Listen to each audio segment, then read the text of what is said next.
doesn't say, oh, there we go. So it is Tuesday, February 15th. I guess it's the Ides of February. I didn't even know there was an Ides of February. I know there's an Ides of March, but I guess it's the Ides of February. And this is Senate Government Operations. And we are going to be looking at H444, which is the Barrie charter change. And Tucker, if you would walk us through it, that would be great. And I think we're expecting Carol Doss. Good afternoon, Committee. Tucker Anderson, Office of Legislative Counsel. You have in front of you H444 as passed by the House. H444 contains amendments to the charter of the City of Barrie. Within H444 as passed by the House, you have two substantive amendments to the City of Barrie charter. First, in Section 105, within the ordinance power of the city, Section G is amended to grant the council the authority, notwithstanding any contrary provision of 23 VSA Section 1007, to adopt and enforce ordinances establishing a speed limit of less than 25 miles per hour on specified city streets, sections of city streets, within city boundaries as may be required for the safety and general welfare of the city. As you may recall from your work on S-181, 23 VSA Section 1007 limits the range of speed limits without conducting a traffic study to not less than 35 miles an hour and not more than 50 miles an hour, and with a traffic study to 25 miles per hour. This would allow the city to go below that lower threshold with the traffic study and based on a finding that it is necessary for the exercise of their police powers. Section 111 is amended first to technically correct this section, eliminating bonding requirements for first constable, an office that has been eliminated and in this bill is being cleaned up and repealed later on, and adding the finance director as an officer that shall be annually bonded by the city for the faithful discharge of the finance director's respective duties. Section 205 eliminates a reference to first constable within the section that enumerates the officers that will be elected by the voters biennially. So the first constable will no longer be elected. Within subchapter 4 of the city charter governing city officials, Article 8 governing the constable is repealed. And in section 418, the duties of the city constable are eliminated. The effective date of the charter is on passage. Just a couple of quick little things. Yep. But they're not going to have a constable anymore. They just will not have a constable, right? Right.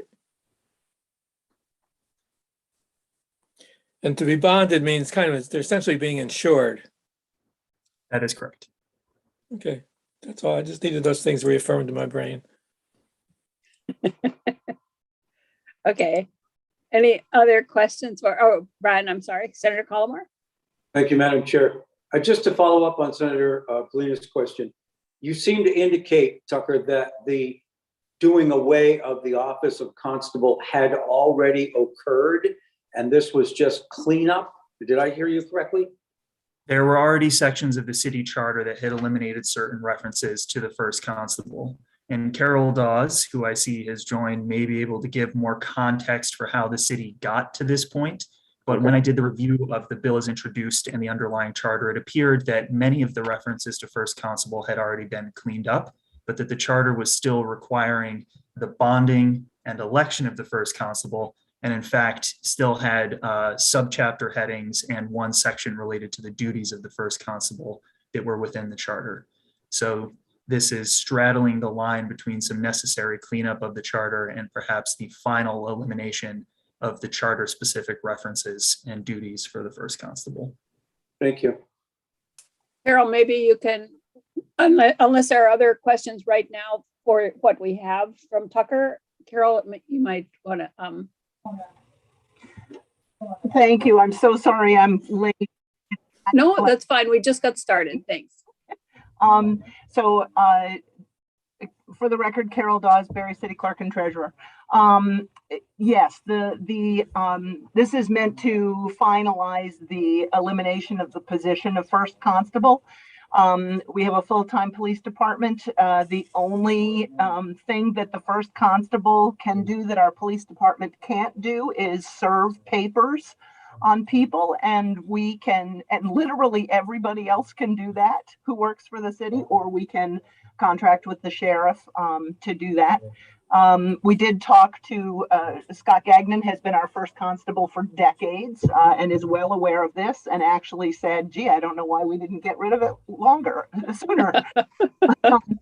So we're not putting anybody out of a job or getting rid of a position that has had any real service to the city. It's an outdated position. So that's the main reason behind it. Unfortunately, we didn't get to this last year, so Mr. Gagnon is on the ballot for town meeting day to be reelected first constable, but we will deal with that hopefully once this gets approved. So, Okay. Any other questions right now on these two issues?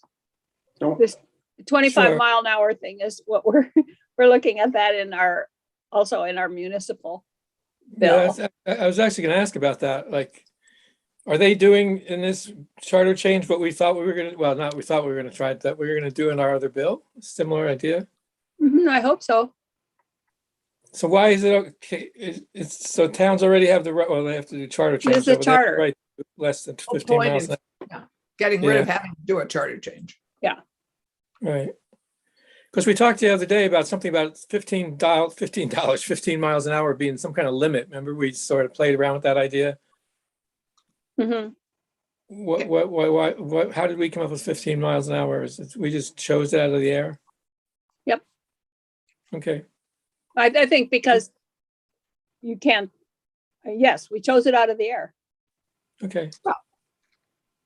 Yes, they Allison, have to but do that this- has they have to- nothing to do with this, so let's not get into that conversation because that has Right, nothing to but- do with this charter change. But in order to go below 25 miles an hour, they do have to do a safety study first. Yes. Is that correct, Tucker? In the language that you're working on S-181, yes, they would have to do a study, but currently they can't go below 25 miles per hour, period, which is Even if they did likely, a study.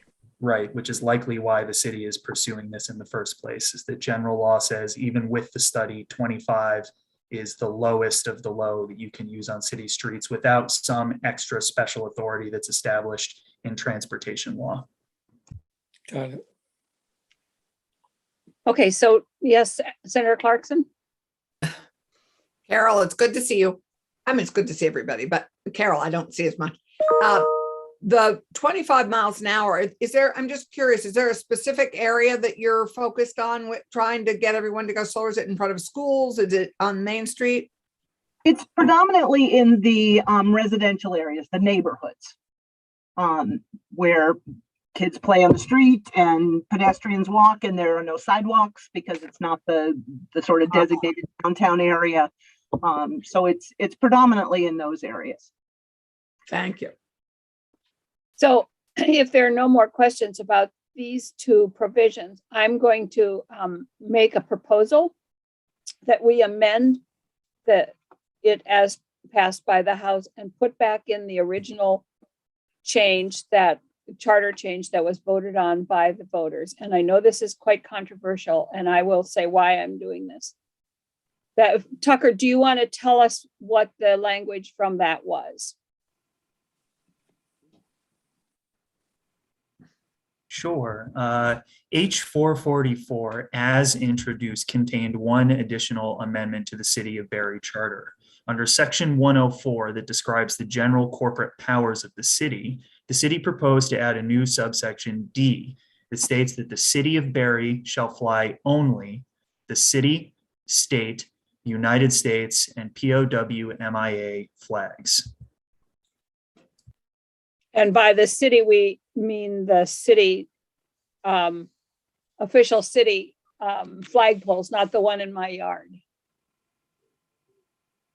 That is correct. This would be the property of the city where their flagpoles are located. So I would assume that's outside of City Hall. Thank you. And I'm going to make an amendment or propose an amendment that we put that back in here. And if I can explain my rationale. The voters of Barrie, whether we agreed with them or not, voted on this pretty overwhelmingly. And there were 4 separate votes. It wasn't as if they voted on this entire charter change in one package. So the very specific one about the flags was voted on as a standalone. And while I may have disagreed with it if I lived in Barrie, my feeling is that when a town votes on a charter change, the voters of that town have expressed their opinion. And unless that change is illegal or unconstitutional, that we should honor their vote. They can always change it back. People could organize and have another charter change if they disagreed with it, but it was voted on. And I've had some conversations with people who, while they disagreed with what they felt was the underlying reason for putting this up, they also felt that this could become a battle of the flagpoles. And I looked up flags to see what flags could be proposed to be flown. There's the Black Lives Matter, the Pride flag. There is a disability flag. I don't know if you knew that. There is the Federalist flag. There's the Don't Tread on Me flag. There is a peace flag. There's the fascist flag, the communist flag. There's a Ku Klux Klan flag, a Nazi flag. I happen to know there's a Viking flag. And I don't know what other flags there are, but this, depending on who was in charge of the city council at the time, if they did not have this, it would be up to the city council to decide which flags could be flown. And you could have somebody who said, we're going to fly Black Lives Matter flags, but not Ku Klux Klan flags. Or we're going to fly Ku Klux Klan flags, but not Black Lives Matter flags. So this makes it clear that there will not be the battle of the flagpoles. So that's what I'm suggesting. Senator Ram Hinsdale. So I do, Madam Chair, take issue with comparing all of those flags as though they were the same level of speech. Many school districts have had this discussion about, are we just going to let any flag fly, or ones that particularly demonstrate the value and worth of students on campus who are otherwise marginalized.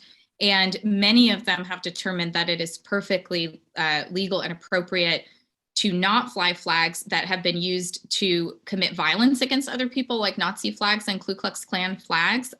Those are in a very different category of hate speech than some of the flags you mentioned that are flown to demonstrate support for protected classes. Schools have already had this discussion. So I very much disagree with putting this provision back in. And Tucker, I wanted to ask more about the constitutionality piece of, aside from determining which is a flag that's been used as hate speech or to commit violence against other people versus other flags, where you are interpreting that it's constitutional to limit the flying of flags that have not been used as hate speech. So when this came up in the House, we did do research on whether it was constitutional for the government to restrict or limit its own speech. And yes, it is constitutional for the government to do that. And the important piece to remember here is that this is the city as a corporate governmental entity restricting its own government speech, limiting its own government speech. not limiting the speech of individuals, not restricting the time, place, or manner of speech by its citizens. So it is appropriate and it is constitutional for the city to limit its own flags. I would note that this is consistent between the United States Constitution and the state constitution, and that the federal government does restrict the flags that can be flown on federal property. And there was testimony, I believe, from one of the city councilors, Carol, I don't know if you remember, but there was comprehensive research done at the time to determine, based on other jurisdictions, including the federal government, what the list of essentially standard flags that can be flown on government property is. And it was the flags listed in that subsection D. To the other part of what you were discussing, Senator Ram Hinsdale, it gets to be a more complicated constitutional analysis when we talk about the choice of a government unit to fly a particular flag, which is what you were getting at with what type of speech is the government choosing when it's flying a flag. That is more complicated, but that is also not something that is triggered by this subsection D. It's not directing the city to make those choices that might trigger those more complicated constitutional analyses that, as you mentioned, some of the school districts have gotten into. One other quick note about the legal area of the flying of flags, which when this came up a year ago, I guess is when this charter first came up in the House, I was shocked to see just how much there is out there about the flying of flags on government property. But there are instances where the flying of flags in certain orders can actually be interpreted under federal law and international law as an act of war. So that's just how far some of the flag law, again, an interesting niche area of law that I wasn't aware of, can get into. And I'd be happy to send the committee some work by the Congressional Research Service in the area of flying the US flag and other flags on federal flagpoles. Yeah, I just have two questions, and they may be questions for you, Tucker, or others, but one, examples of other jurisdictions that have passed something like this, where they are, what kind of jurisdictions have done that. I understand the federal government buildings being one, and two, what the vote was on this particular provision in the community. My answer to your first question is that I did not necessarily know this was going to be discussed today, so I didn't bring all of my notes about the other jurisdictions. I had just enough time to pull up my notes on the federal flag provisions. So I can get that to you. I'll try to bring those notes back up. And the same answer for the second part, I can find the city's charter packet and pull up the vote unless Carol has it right now. I think Carol has it.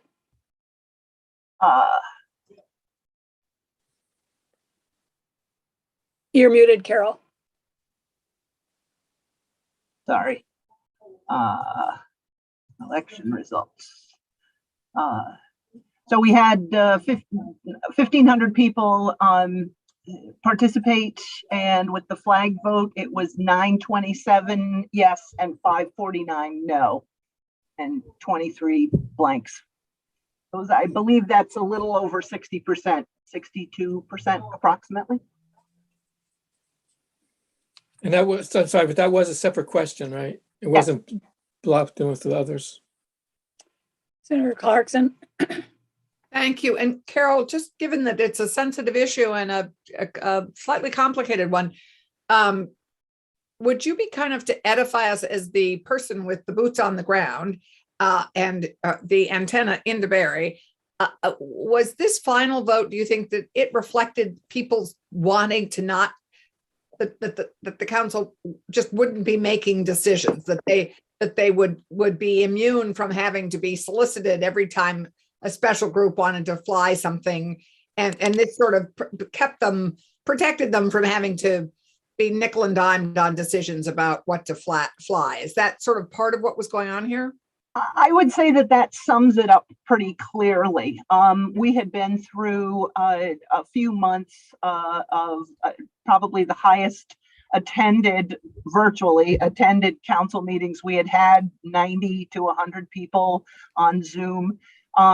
There were a lot of discussions about setting a schedule of flags representing the broad range of political and social issues that a flag representing each one would fly at a different month.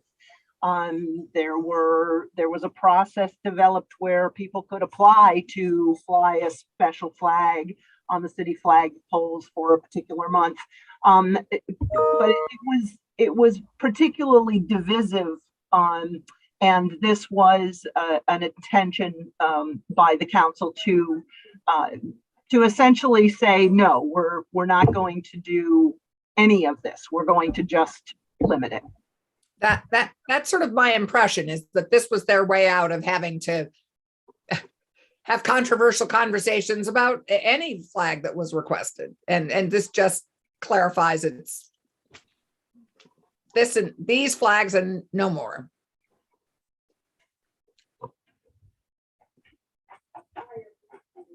Yes, Senator Polino.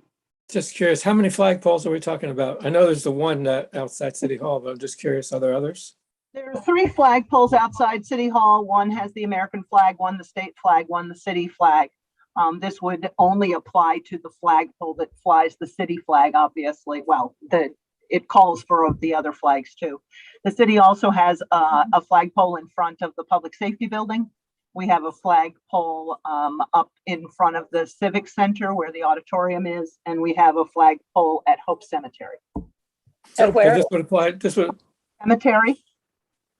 This would apply to all those flagpoles? Those are the city-owned flagpoles. Right. The question has been asked as to whether it also applies to the city puts American flags on the street light poles. We have those brackets that a flag hangs from. Yep. And it has only ever flown American flags. The question has been asked and is unanswered at this point in time, whether it would apply to those. Personally, I think it would, but that is a question that we would need to have answered. So that might be, more of a technical question, but I actually don't consider them flagpoles. Yeah. Right, Aren't they more Anyways. like banners? No, they're flags. We have them too. Oh, We put because flags, some cities have them as banners dropping Well, down. we have the same thing that Carol is talking about it, and it's a little thing that you stick a flag pole in, but it's on the light poles and stuff, and I wouldn't consider those a flag pole. So, but that's a question to be answered, I guess. Senator Ram Hinsdale? Yeah, I mean, I think we should answer it because you might want to have a pride parade and have rainbow flags, lining the street. Well, I don't know that we can answer that. That's something that the town is going to, they've identified city flag poles. If they identify those as city flag poles, then that would be true there. If they're not flag poles, then it wouldn't be true. But I don't know that that's for us to determine. But they are city property, so I would be very No, they're curious. not. I doubt that they're city property. I bet they belong to Green Mountain Power. Actually, no, because when people run into them, we have to pay to have them replaced. So Okay.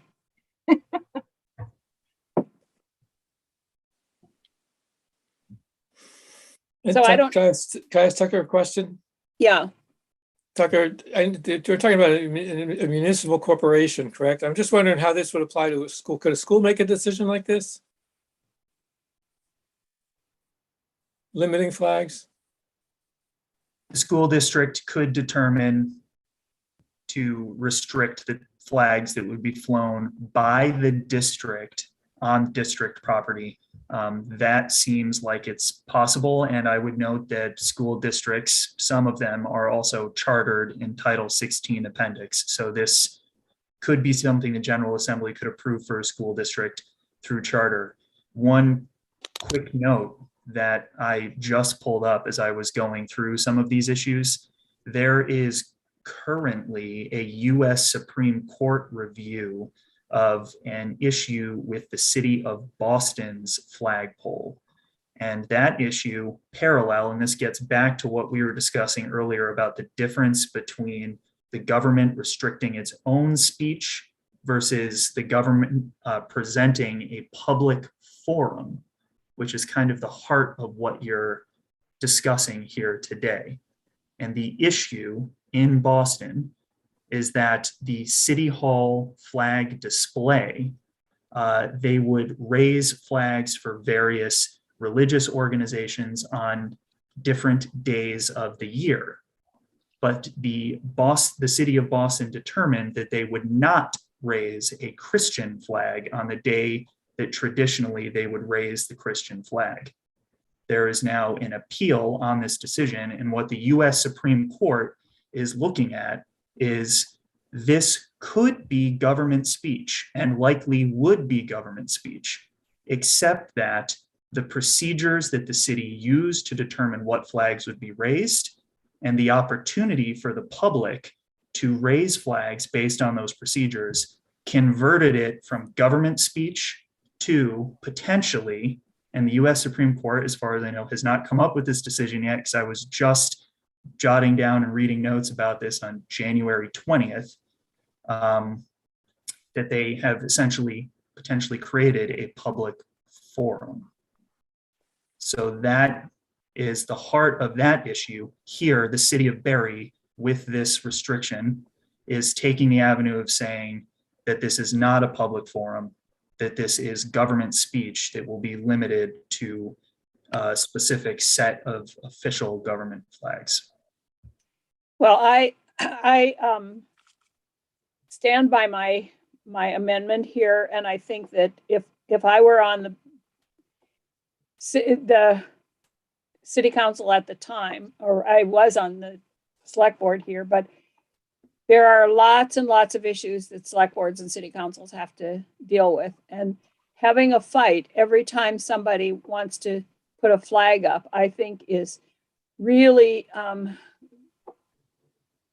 problematic. And I hadn't even thought about religious flags, but there are religious flags. There are also, we have a store in downtown Brattleboro, or we used to, who would fly, had 4 flag things in the front of the store, and would fly things like on Norwegian Independence Day. He would fly the Norwegian flag. And so what if I were a person in Barrie and I wanted the Norwegian flag flown on Norwegian Independence Day? How are they going to decide which flags to fly? And my Norwegian Independence Day flag might conflict with Senator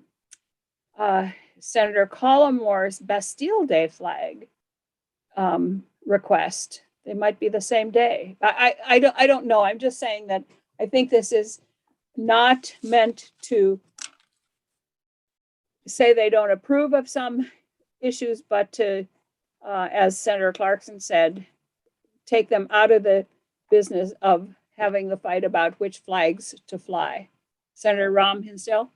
I just think this very conversation has a chilling effect on decisions that are being made all over the state in support of young queer people and young people of color and allies in social justice movements who have worked really hard to raise Black Lives Matter flags and pride flags as a way to be seen and have their identities and the identities of those they care about celebrated and uplifted in public spaces, particularly at their schools. I know we're not talking about public schools, but it's very saddening to me to hear this kind of rhetoric and conversation, because I think it really has a dampening effect on some of the really critical efforts of young people to start to change who is seen and valued in their communities. Senator Clarkson? I don't think that's what I'm hearing in this vote. I think what I'm hearing is trying to protect select board time and energy. I hear in this vote, not that so much, Keisha, but I hear this is divisive. This eats up a ton of our time. We really want to focus, that these are 4 flagpoles. Yes, you're right. They are public flagpoles for the city of Barrie, but and clearly a large number of the people in the city of Barrie felt that this liberated the select board to really focus on select board issues and municipal issues and not get eaten up, not have their time eaten up by these, as we know, very divisive debates. And I think that's what we're hearing in this vote and in this effort. I would want to ask what's divisive, right?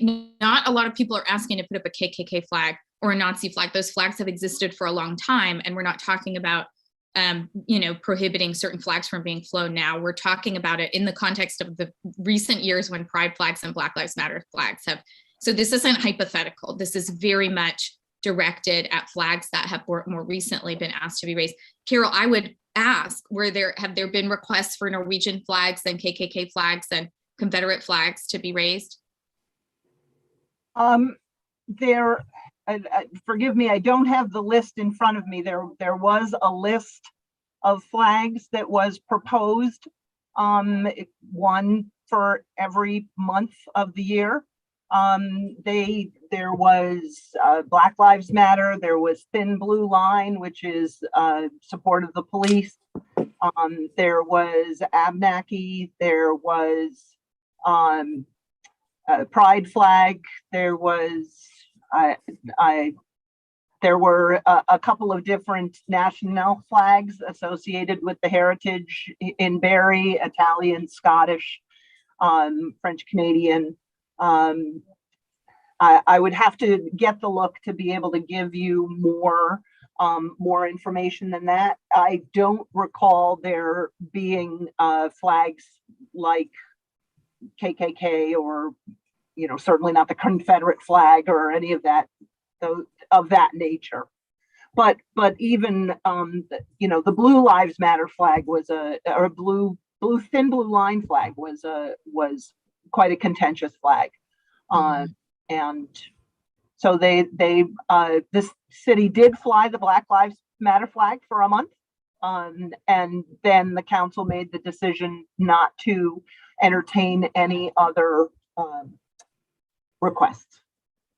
Can you just clarify for me, when you say this list, was it a comprehensive list that came from a particular group, or you kept a list of all the requests that came in separately from different groups? Developed by a counselor and brought forward as a proposal to the council. Okay. And did that kind of engender this response, or was it a separate conversation? That engendered the several meetings where we spent time discussing this and where we had public input and participation. And it was after several weeks of that a counselor brought forward the idea of the charter change language. I'm sorry, I lost track of something. This list of other flags was brought forward by a counselor and put before the council? Yes. Okay, that's what I thought you said, I just wasn't sure. Do you remember, I'm going to go to Senator Colmer, but do you remember if there were any religious or political flags on there? There definitely weren't any political. I would have to. Okay. I don't remember there being any religious flags either, with the exception of the fact that I do believe there was perhaps, I believe there was a flag associated with Israel. That would, Okay. which is obviously both national and potentially religious. So. Yep. Senator Colmer. Thank you, Madam Chair. I find myself in a rather interesting and awkward position.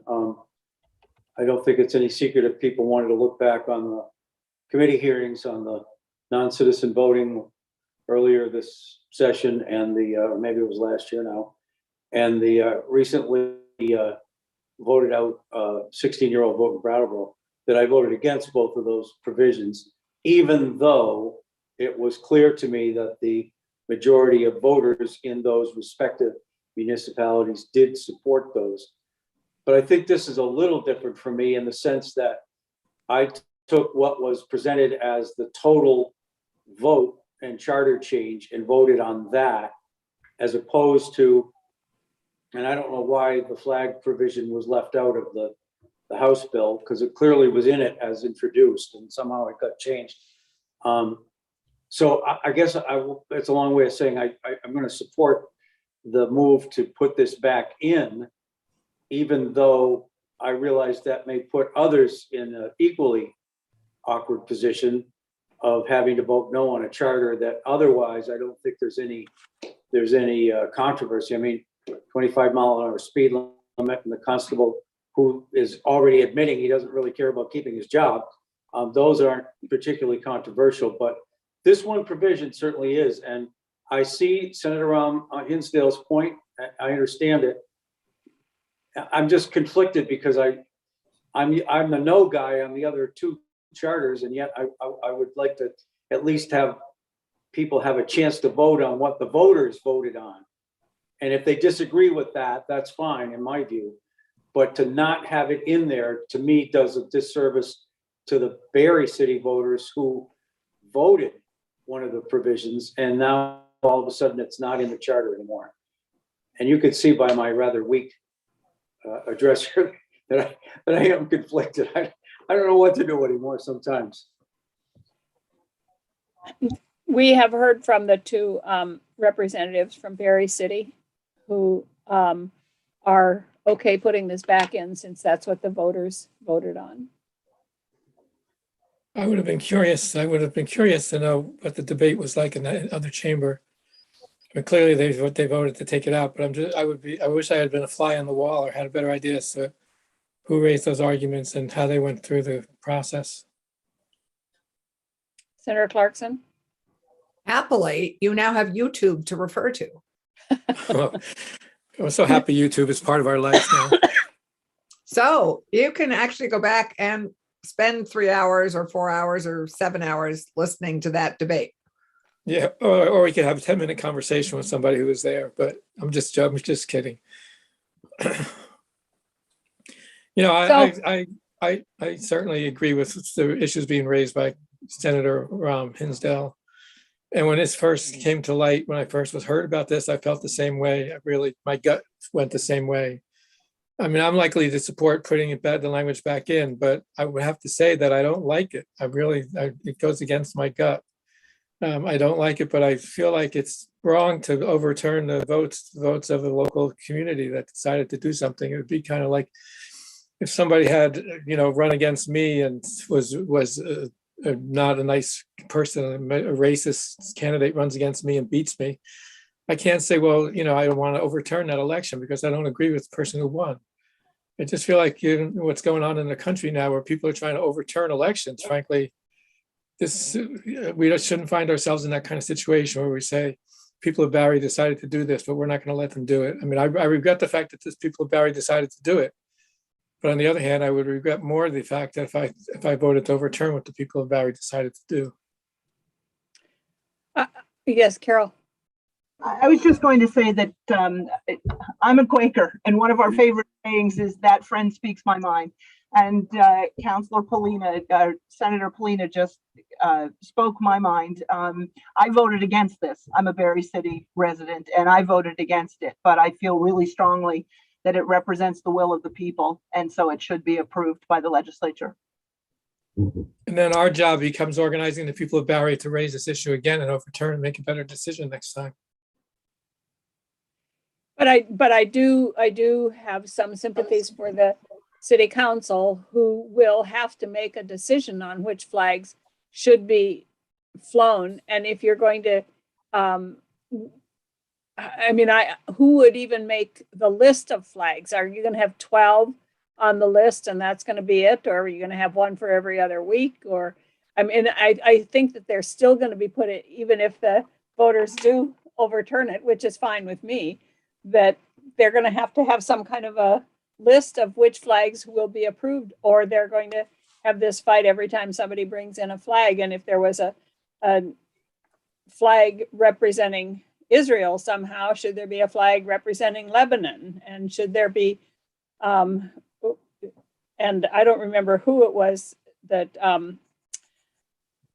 Tucker said they would fly every religious flag except the Christian flag. Well, why? I mean, I think that I wouldn't want to be in that city council's position to try to have to make these decisions, just because it could really become very controversial, which it already did. But Senator Clarkson? Well, I think for it not to eat up their time, which is, I think they're being a little self-protective with this, which I can understand. They're volunteers. Everybody's, and we want to keep these jobs attractive for people. I think you simply develop criteria for any community out there that hasn't gone through this charter change about their flagpole. I mean, it's to me, you develop a set of criteria and things fit into them or not. And I don't think it would be that difficult. But I think that the will of the people isn't always, and I'm not going to say for this particular instance, I think the will of the people around the world is often, it is sometimes, all you have to do is look to Germany and some of the votes in the 1930s to say, really, are we going to honor the will of the people there? I mean, I think that at a certain point, our value and our common good, our commitment to the common good and to promoting what's equitable and just is very important. And so to go to our vote, I think our vote should represent that higher standard, which is what we're called and what we commit to. In this case, it's tough because I like Anthony. When I first heard this, my gut was so to not support this charter change. But I also have sympathy for a council protecting its time and effort. And until there's criteria for doing this, raising flags on a regular basis, on a rotational basis, I think until they do that work, this will eat their shorts in terms of time. And I hope that flags, important flags, are flown at schools and at homes and in all the other flagpoles around our towns and cities. But if on this case, I'm torn, but I can support the council and the voters vote here. It's hard. I'm very torn.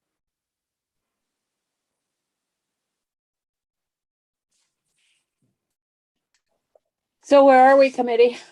I've made proposed an amendment.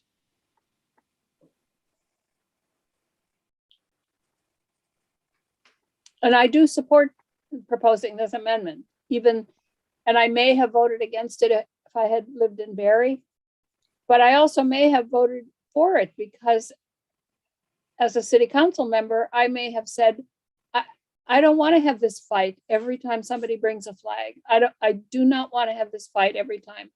So we're going to fly there would have been controversy if they had said, we're going to fly the "Don't Tread on Me" flag.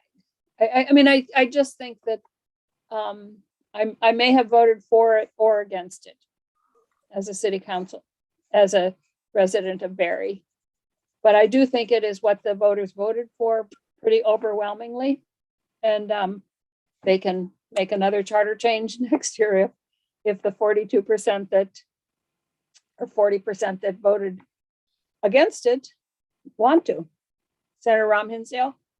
I still definitely want an answer to the question about other city-owned property, like lining a street with pride flags. I didn't feel like that got answered.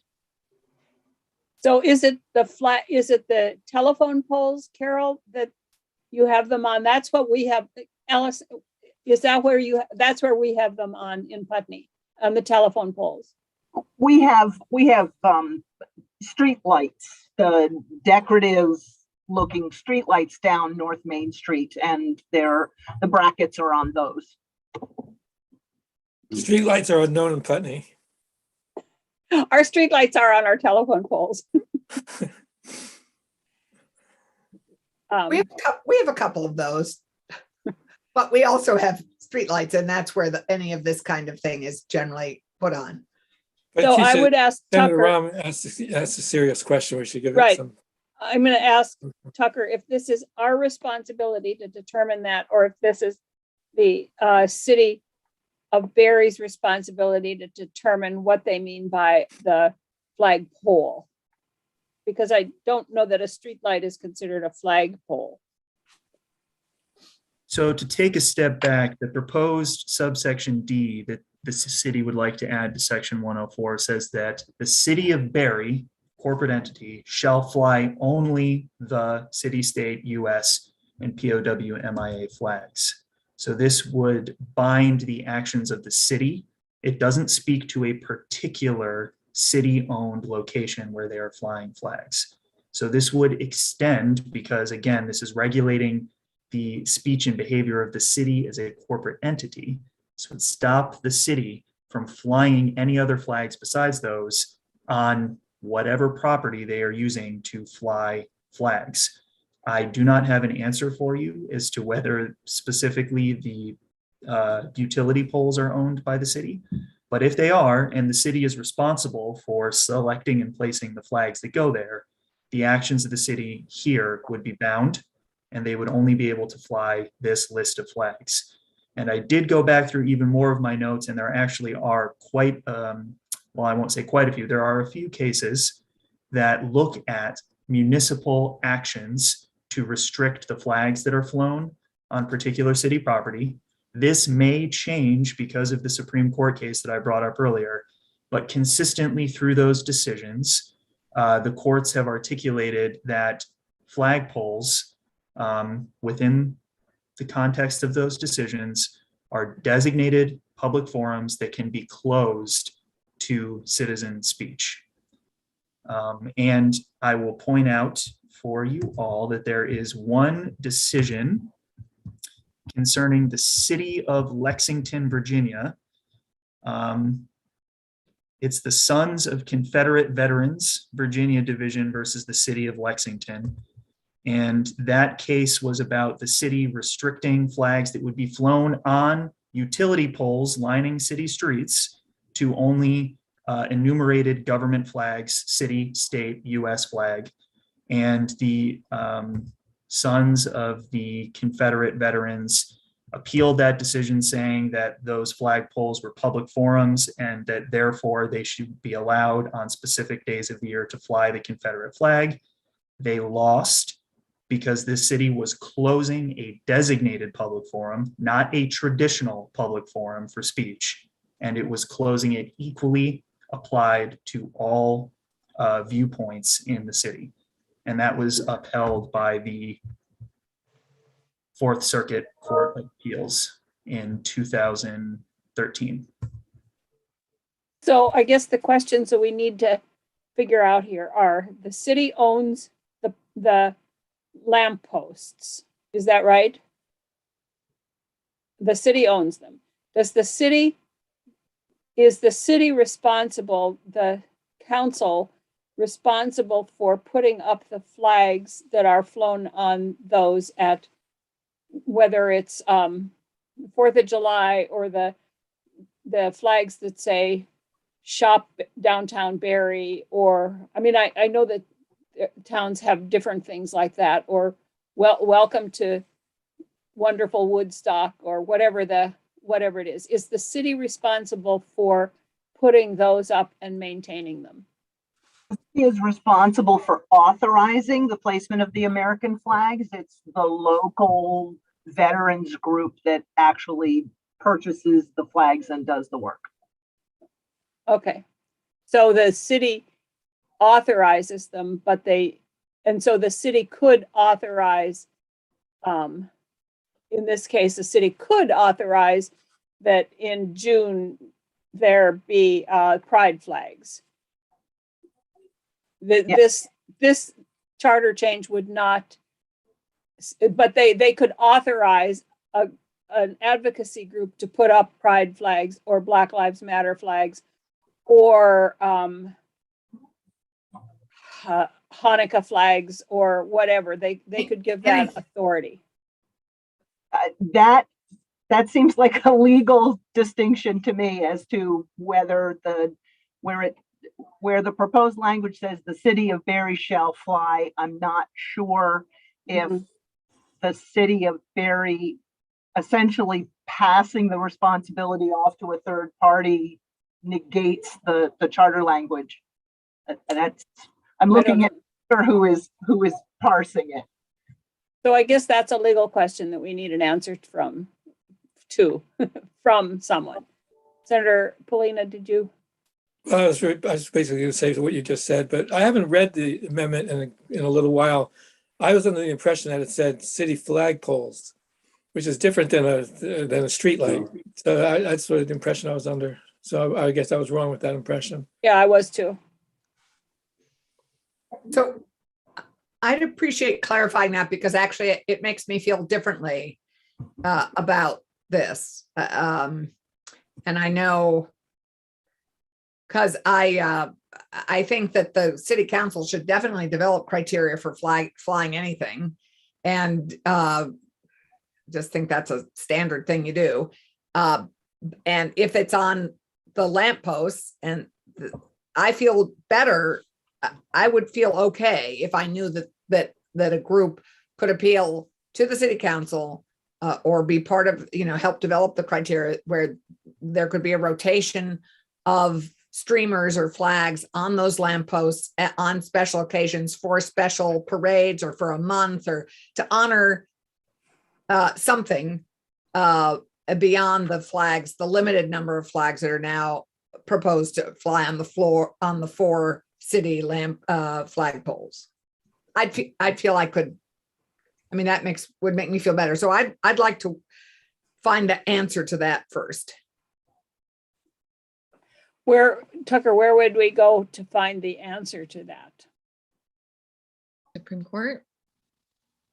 I can do some continued analysis on this subsection, but to go back to my earlier testimony, the proposal that came out of the city was to restrict the city, period, to flying just these 4 flags. The factual questions that you're asking should come from the city. What property do they own where they fly flags? Is the city responsible? Do they own these telephone poles or utility poles or whatever they are? And are they traditionally responsible for flying the flags on them? Or are those owned by someone else and the citizens have traditionally taken responsibility in their private groups and affiliates for putting the flags up? That's a factual distinction that will have to be made. But the text of the charter in that subsection D restricts the city from flying any other flags besides those 4 flags. It does not specify a particular location. And it doesn't specify flagpoles.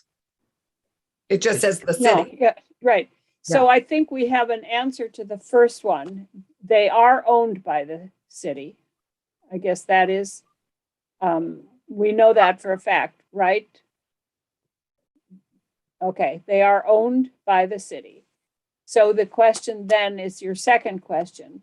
Does the city traditionally allow groups like the American Legion or the Chamber of Commerce to fly something at Christmas that says shop local, or any of those other things? Welcome to a historic downtown Barrie by the Historical Society. Does the town traditionally allow that? And if they do, does that make a difference here? I think we should confine or maybe change that question, because even if there was historical use of a particular, and I'll be very specific, designated public forum for citizen speech, the city can close that And in my opinion, this charter amendment in subsection D would close that. The question is the city flying those flags? If the city is flying those flags, then this charter amendment restricts them, regardless of history or tradition behind it. If the city is responsible for putting the flags up, they are restricting their own speech here and saying we are only going to fly flags in those areas where we are responsible and we own the property. But Carol said that, so I'm confused now because Carol said that the city does not put up, the American Legion or the Veterans of Foreign Wars, one of those puts up the flags.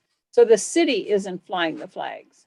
Well, But perhaps they are granting permission for Right. the use of that particular designated public forum.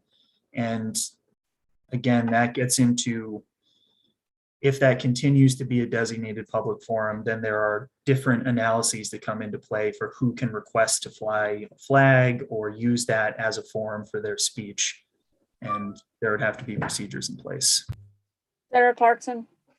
Carol, does the city have criteria for weighing who gets to fly flags on your city-owned lampposts? No, there are two things that happen on the lampposts, and during my tenure, nothing different has ever happened. It's the American flags put up by the American Veterans Associations, and it's some of those, as Senator White was saying, you know, support downtown Barrie, banners that are put up by our Barrie Partnership, which is our downtown organization. So Those are when the you have your, you know, whatever parades you have or whatever months that are honored, that you don't have a regular changing of those flags and the city has no criteria for the flag, for what they choose. It sounds like that's part of their problem here. Yeah, for those particular locations, it's tradition. There hasn't been any kind of an application or selection process. It's been part of the structure of downtown for as long as I've been around. And you wouldn't have different flags flying on them at the same time, am I right? Never have. They're all outfitted with, you know, one set of pipes where the banners hang and one bracket where the flags stick in. So you wouldn't have on the, if you have 10 lampposts, you wouldn't have a Black Lives Matter flag, an American flag, and a Thin Blue Line flag, and a Don't Tread on Me, and a Pride flag on different poles. We haven't. Yeah. So I know this is. Yeah. Carol, so help me understand this. So there's a place for a flagpole to be attached to the lamppost. And are you saying there's also a place for a banner? yes. So the city, if it wanted, could kill two birds with one stone. I mean, they could have the American flag up and a banner supporting whatever month is they're wanting to honor. Once they set some criteria here, banners could be applied to all the flagpoles. So in fact, we could have banners supporting a range of important things during the times periods they're wanting to be honored and thought about. They under current law and charter, they could do anything they wanted. What has been tradition for the use of those poles is the American flag and the banners as produced by the Barrie Partnership, the downtown organization, supporting local business. So is there a distinction here between flags and banners? It sounds it. I mean, is if you flow the Pride banner as opposed to the Pride flag, I mean, is there a distinction here on those lampposts that you can fly there, you can put a flag pole in there, but you can do a banner that isn't necessarily a flag. I don't know. I guess that we're not going to solve this today. So we need to get some more advice about how the lamp posts are impacted here and what that means for banners or flags. Or Senator Polina? I don't want to punt this down the road or anything. I was just wondering whether anybody contacted the ACLU about this and whether they had an opinion at all and whether there was any contact with them. Because I would think that they would be, I hesitate to overturn the people of Barrie's vote. I mean, be clear about that. Unless there's constitutional issues, then I would feel differently. So I'm wondering, it seems, Carol, that you had your hand up. I believe that Representative Anthony has reached out to them. Last I knew, he hadn't had any response from them, but you might want to ask him, and I'll send him an email also. Okay, thank you. Okay, I'm going to suggest that we are way beyond our time for our other topic. And we have a bunch of people in the waiting room. And that we will put this on again for next week. And in the meantime, try to get some answers around the difference between flags and banners and how that distinction is made. And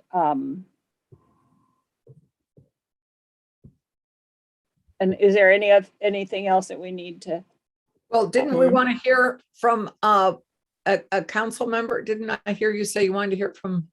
No, I didn't. I mean, I think Carol represents the council fairly well, even though she's not on. Fabulously. She's had the answers to every question. I just make it up. Thanks. And I think assurance, you know, Senator Polina? maybe we already resolved this, but I initially had a question about the flag, about the street lights and the telephone poles, whether they are actually, if they are part of the city, then the city could mandate that they only fly those 4 flags as well. I just want to be clear that that's the case. Yes, they own the lamp posts. So even though I was under the impression we're only talking about flag poles, we're really talking about anything that flies a flag. yes. And that's why I think it's important to clarify the banner thing. And because I think some of us would feel differently if banners could be flown that were supportive of a range of causes and values. Yeah, and I don't know that there's really a legal answer to that, because if you look up flags, what also comes up are those things that people put sandwiches now available, you know, that they're long and skinny and they go like that. Huh? Creamies. Yeah. And those are not legally flags, but they're listed as flags. So I don't know. Anyway, I think there are important definitions to look at the difference and see what's possible, and that would be very helpful. All right. Okay, committee, we're going to take this up again next week. And in the meantime, we'll try to get some answers, and I will also contact Jay Diaz and see if they have of ACLU and see if they want to weigh in on anything. And anything else? Okay, so we'll do that. We'll put that on for next week. Thank you, Carol. Thanks, you, Tucker. Carol. All right, we're about half an hour behind ourselves. So let's jump. Madam Yes. Chair, Yes. we have an Yes. important piece of breaking news, which may not surprise many of us, but Jim Condos has announced his retirement. Oh, I already heard it about an hour ago. You're way ahead of us. I just heard it now. how did you hear it? How did I you was hear it, anticipating it Senator Clarkson? How did you hear it? VT Digger has announced it. You're not supposed to be listening to VT Digger or doing your emails. We were You walked right into that one. we were transitioning to another issue I wanted to discuss to see if I had gotten an email from John Bloomer. No. That was a good one, Anthony. Slam. Okay. So let us jump to 176.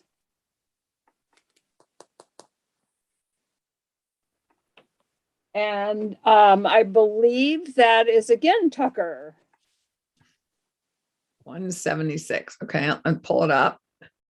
Yes. So Right. Tucker, would you, and to those of you who are in the waiting room, again, we apologize. We got into an issue that was a lot thornier than we had originally thought. And so here we are back again, and Tucker will walk us through. And actually, before we do this, Senator Parent, I know that you're probably taking a little break from your other committee, and you probably should be there. So would you like to just kind of give us a big picture here about why we're doing this, and then we'll jump to Tucker?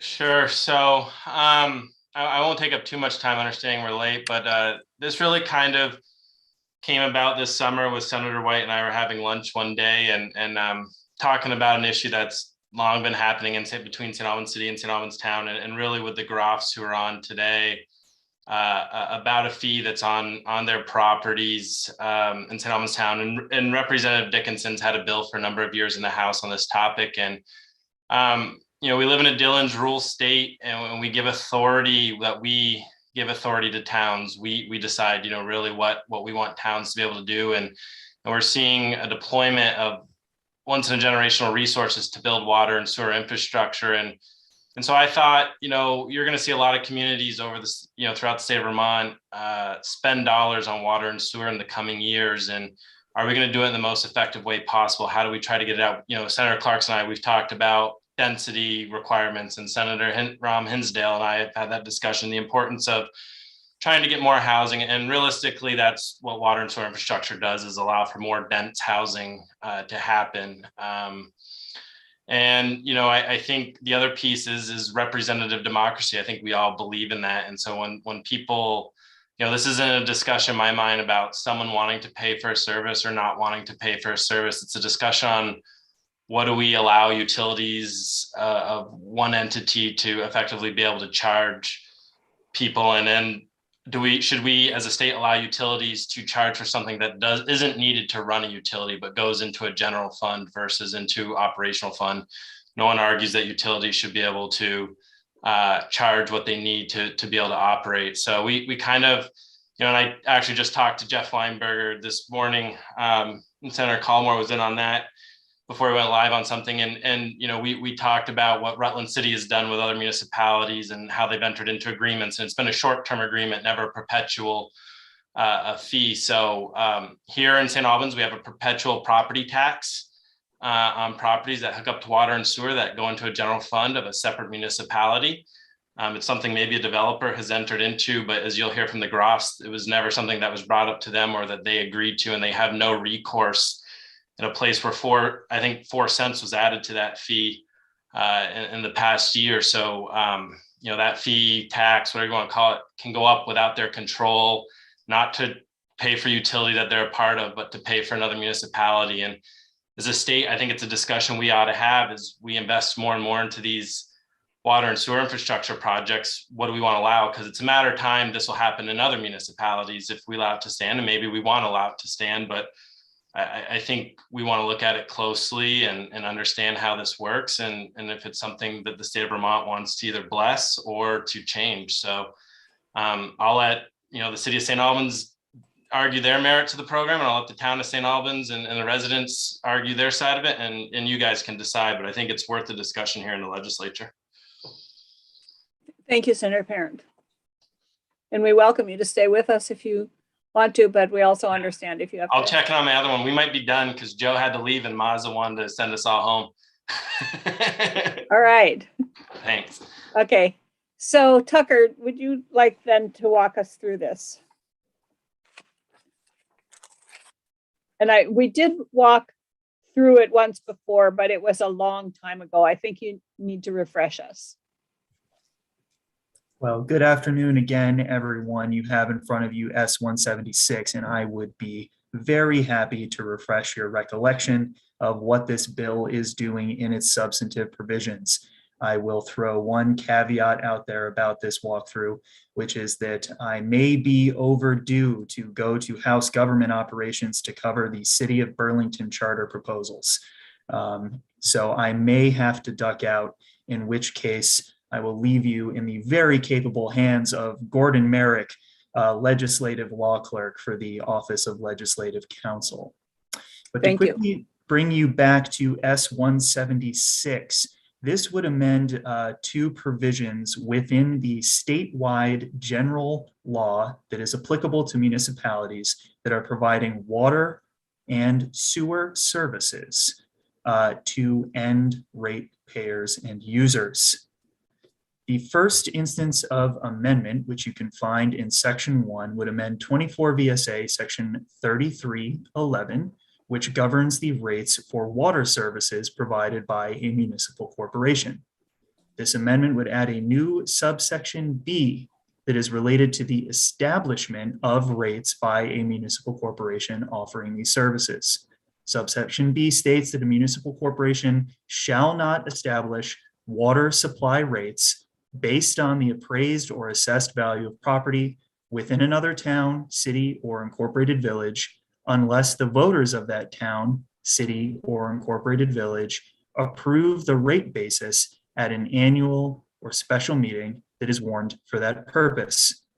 To bring you back to some of the background that I provided you before, assessed or appraised value of real property is something that a rate can be based on, and that this statute does not prevent a municipality from having disparate rates between two different categories of users. Under current law, rates are established when a municipal corporation is the provider of the water through a municipal vote. The consequence of this structure is that you may have end ratepayers that do not have the ability to vote on the rates that are being set by the other municipal corporation. This would change that dynamic so that the users in the outside municipality could not be charged a rate basis on the assessed or appraised value of their property until their municipal corporation has held an annual or special vote to approve that rate basis within their municipal corporation. Section 2 amends 24 VSA Section 3615 to effectively do the same thing for the setting of sewer rates. This would add a new subdivision 3 to subsection C of that section. You can find that on page 4, line 7. And it would state that whenever one of the bases of a charge, and again, this is for sewer services, is the appraised value, and the property to be appraised is within a separate city, town, or incorporated village, the commissioners, the sewer commissioners here, shall not establish or change the rate on this basis unless the voters of the city, town, or incorporated village approve the basis at an annual or special meeting that is warned for that purpose. In Section 3, we have a transitional provision, and you can find this on page 5, line 10. This states that the amendments that are contained within this act shall supersede any conflicting charter provision, municipal ordinance, municipal bylaw, adopted water supply rate, or adopted sewer disposal charge that takes effect prior to July 1st, 2022. What this transitional provision does is it says that any rate that has been historically applied prior to the effective date of this bill is wiped out, and you have this new procedural mechanism, this new procedural regime that will now stand in place for all municipalities in the state, regardless of whether they are acting under the authority provided here in general law or whether they have a more specific charter power. You may want to hear some testimony from state level experts as to how that would affect chartered water supply municipalities. There are a few. Bring you back to one thing that I noted in the initial walkthrough. Some of the distinctions, particularly in charters for municipal corporations that have traditionally provided these sort of utilities, that this committee in particular has wrestled with in the past, is the distinction between voters' rights within a municipal corporation that is providing utility and ratepayers' rights.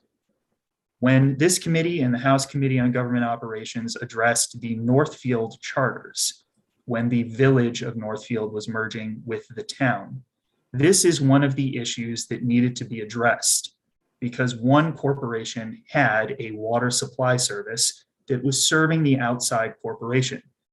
And while the water supply service was going to stay within one, the charter specifically used the term ratepayer, not voter, so that the end users who were receiving the service, regardless of which municipality they lived in, had the opportunity to vote on the rate that would be set by the utility corporation.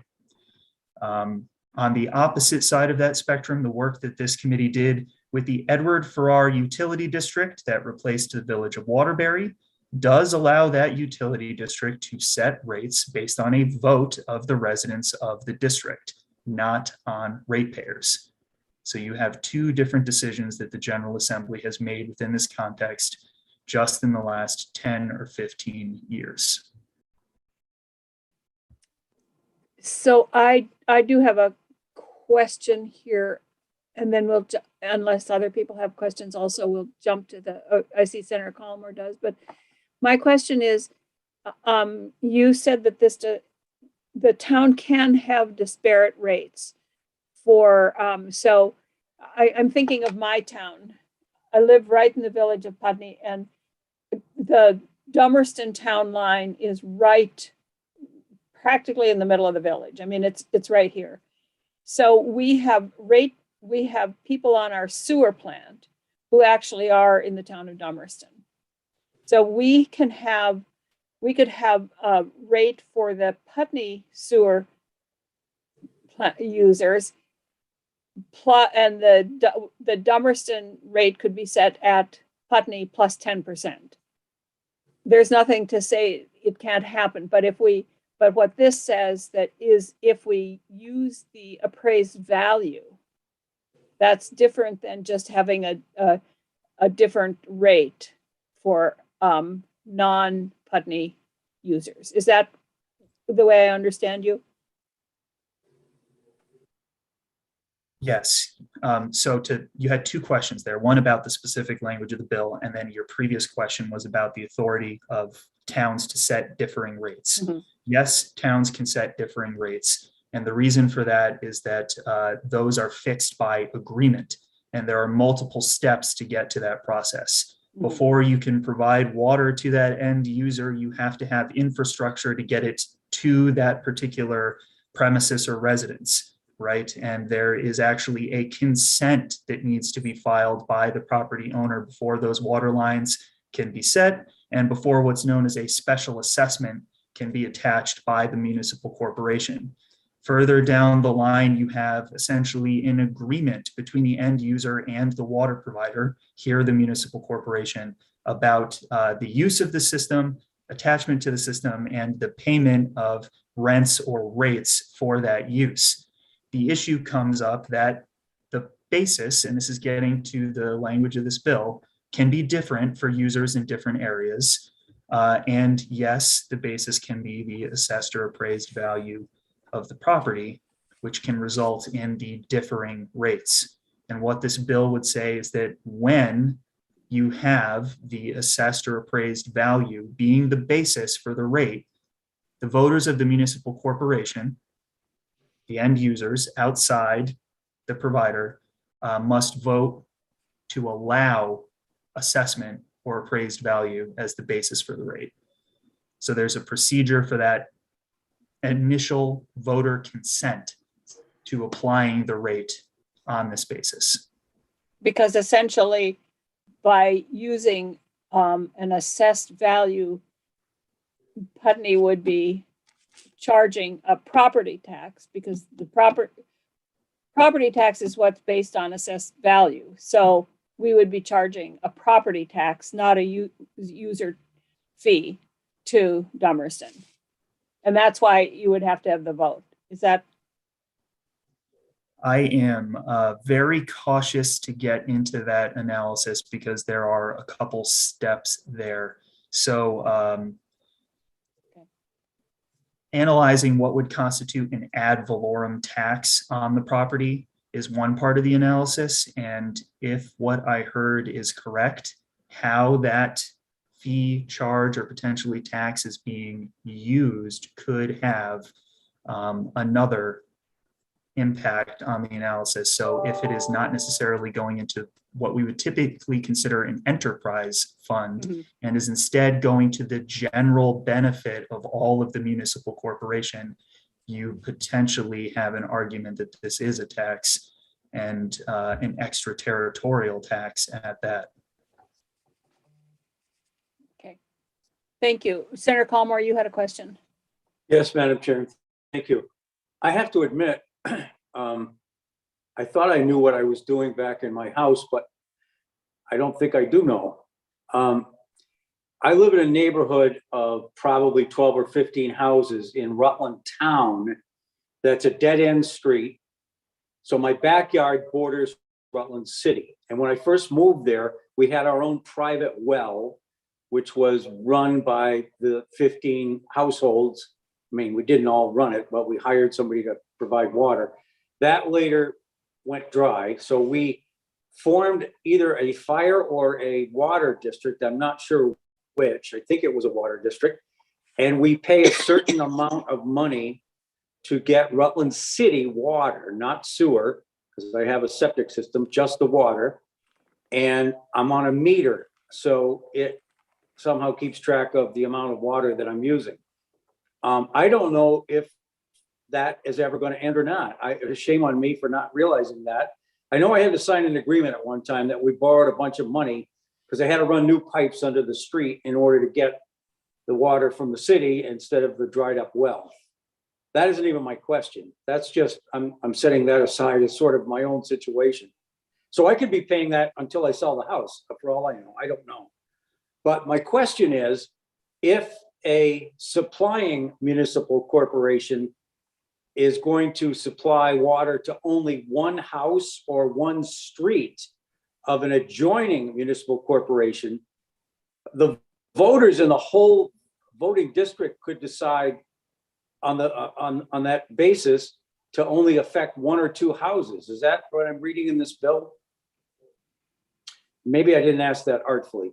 I'm asking you, Tucker, because you drafted the language. I'm trying to figure out, in other words, if 7/8 of the town is not going to get the water, it's only 1/8. Isn't 7/8 deciding for 1/8 what's going to happen? It's 8/8 deciding what is going to happen for 1/8 Okay. of the town. Yes. So the municipal corporation as a whole is going to vote to determine whether the rates that are being set for those few users could be based on the assessed or real property. And again, I noted it when this was first brought up, but this is one option that you can consider to address the underlying issue. And there are other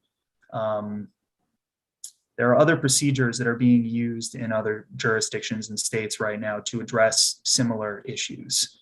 And there are potentially another 2 issues that Vermont would need to resolve to adopt some of those other procedures and systems.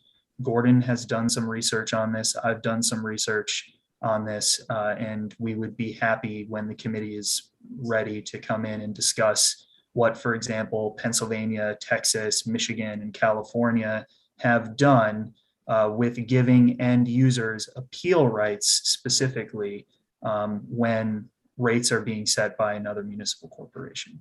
All right, thank you. But in Senator Collimore's case, the town of Rutland would only vote to approve if the rates were based on their appraised value, not Correct. if they were then not if they were regular standard user rates, even though they were higher than Rutland City. Correct. Okay, Thank you. Okay. All right. Any more questions for Tucker at this point? So I think what we'll do is jump to the graphs. I think that we've heard we've all had, I think, a number of emails from you over the past, or I have anyway, and would love to hear your story. And then I think we'll jump to the city and town representatives here. And Karen Horn is also here. We are Ed and Sally Groff. We did submit a written testimony, and I can just give you a quick rundown of what's in it and see if you have any questions. We do live in St. Albans Town. We get our water from St. Albans City. In September, along with our regular water bill, which does have a flat rate and does have a usage rate, we received a second bill. The second bill is for what the city calls an affiliation fee, water and sewer. It, in essence, almost doubles the amount of water that we need, the amount that we need to pay for water and sewer. So 6 of us in a village of 33 are paying twice as much as everybody else. This fee was never disclosed to us in our real estate transaction 18 months before, nor in multiple conversations with the St. Albans City Water and Sewer Department. It comes annually. The monies for this fee do not go to the Water and Sewer Department. They're deposited into the general fund. They're calculated in exactly the same way as a property tax is. Right now, it's 32 cents per 100. That can increase, of course, as our property value increases, but the city council can also increase that 32 cents based on whatever percentage the city's tax rate goes up. We have absolutely no control over that in any way, shape, or form, with a vote, a way to grieve, any conversations. We actually Nor do we have an option to get water and sewer from any other place. nor do we have an option to get water or sewer from any other place. That said that they provide the condo village, the water and sewer. We have no other way to get that. At this point, that fee is being charged to 23 businesses and residences only. Somehow they have used a criteria and picked up only the 23 of us to send bills to. The criteria that they have established in the ordinance is inequitable. It is based on when you built your house, when your house was built and or when you tied on to the sewer water system. It's not even across the board. We all know of places that could have gotten this bill and did not. So it's inequitably charged. Right. There are penalties. They will put a lien on your property. They will charge you late penalty fees. And our neighbor Sue, who's sitting off to the side, actually received a letter threatening to shut off her water and sewer department when she asked the city for more information about this. There is absolutely no way in the ordinance to grieve this, no way to question it. It's in violation of wording in the city charter, which states that the city is allowed to choose and create fees, et cetera, fees, taxes, et cetera, within the city limits. When it talks about the water department, there is wording that says that money has to go to the water and sewer department. And again, as we've stated, that's not the case. Not the case. The couple of sort of exchanges with Representative McCarthy and City Manager Dominic Cloud, they mention in those exchanges that the city tax rate is a lot more, about 90+ cents, than the town tax rate, which is 40+ cents. We have no vote over tax rates. So we are not involved in those state rates being established in any way, shape, or form. But this fee is to equalize that. They did mention that this fee is to equalize that. We don't understand how that's going to work by billing 23 businesses and residences. They also, in both of their emails, indicated that what we should do to solve this is to go to our town select board and ask them to pay the fee. In our minds, what that's doing is using us in the middle of a decades-long dispute. That's not, not a solution in our minds to this problem. In an article, October 26 Vermont Digger article, Mr. Cloud indicated that that the monies from the Affiliation Fee Program go into the city's general fund that pays for city services such as fire and police. Again, we don't have a vote in either of those things or any way of contributing to that. In a recent email exchange with Sue, Mr. McCarthy said that he doesn't believe that this is a legislative issue, that it needs to be solved between the city and town. And trust me, Ed and I really wish that they could have done that. But since they have not done that, we feel that there are multiple reasons why it is a legislative issue. One, the question about whether it's appropriate for the city charter. You all are very involved in city charters. If it's inappropriate, that's one of the ones. The other reason is, in our minds, that for a city to create a fee like this outside of its own boundaries and borders sets a precedent that would be very, very concerning to Well, us. see, they've unilaterally decided. They have unilaterally decided on a fee. So this didn't go through the town board, has nothing to do with the town. The unilateral decision to create such a fee is, to us, creates a precedent that I don't think we want in the state of Vermont. We personally find this at best to be a municipality overreaching their authority. And at worst, we find it as a municipality that's in direct violation of its charter. And actually, since we have no representation, we feel it is against the Constitution. It's taxation without representation. Does anybody have any questions for the Groffs? So I am curious about that some people are being assessed this and some people, Senator Clarkson, I guess. Yeah, no, I'm just curious. I'd love a picture of you have when you built your new home, did you have an initial hookup charge? The home we purchased from the developer, from Malone Properties, and they did have a hookup charge. $5,000, our understanding is that $5,000 per unit. And to give you just even a little bit more back history with that, the development started in 2005. At that point, with the Act 250 permit, the city agreed to the water to come to this development. This ordinance was established in 2015 for the affiliation fee. It was not enacted. Neighbors who've lived here, some of us who are getting this bill actually have lived here for 2 or 3 years, and they didn't know anything about it until it came in September. And just to clarify, so before this affiliation fee, you were each house paid a hookup fee to cover the cost of hooking you up. And then you're charged a volume usage fee based on A fixed fee and a volume. Right. So there was the hookup fee. Our bill currently has a flat fee, and we do pay the town, all of the town, which would make sense. All of the town pays more than the people in the city on the flat fee and a usage fee. So all 3 of those fees were paid.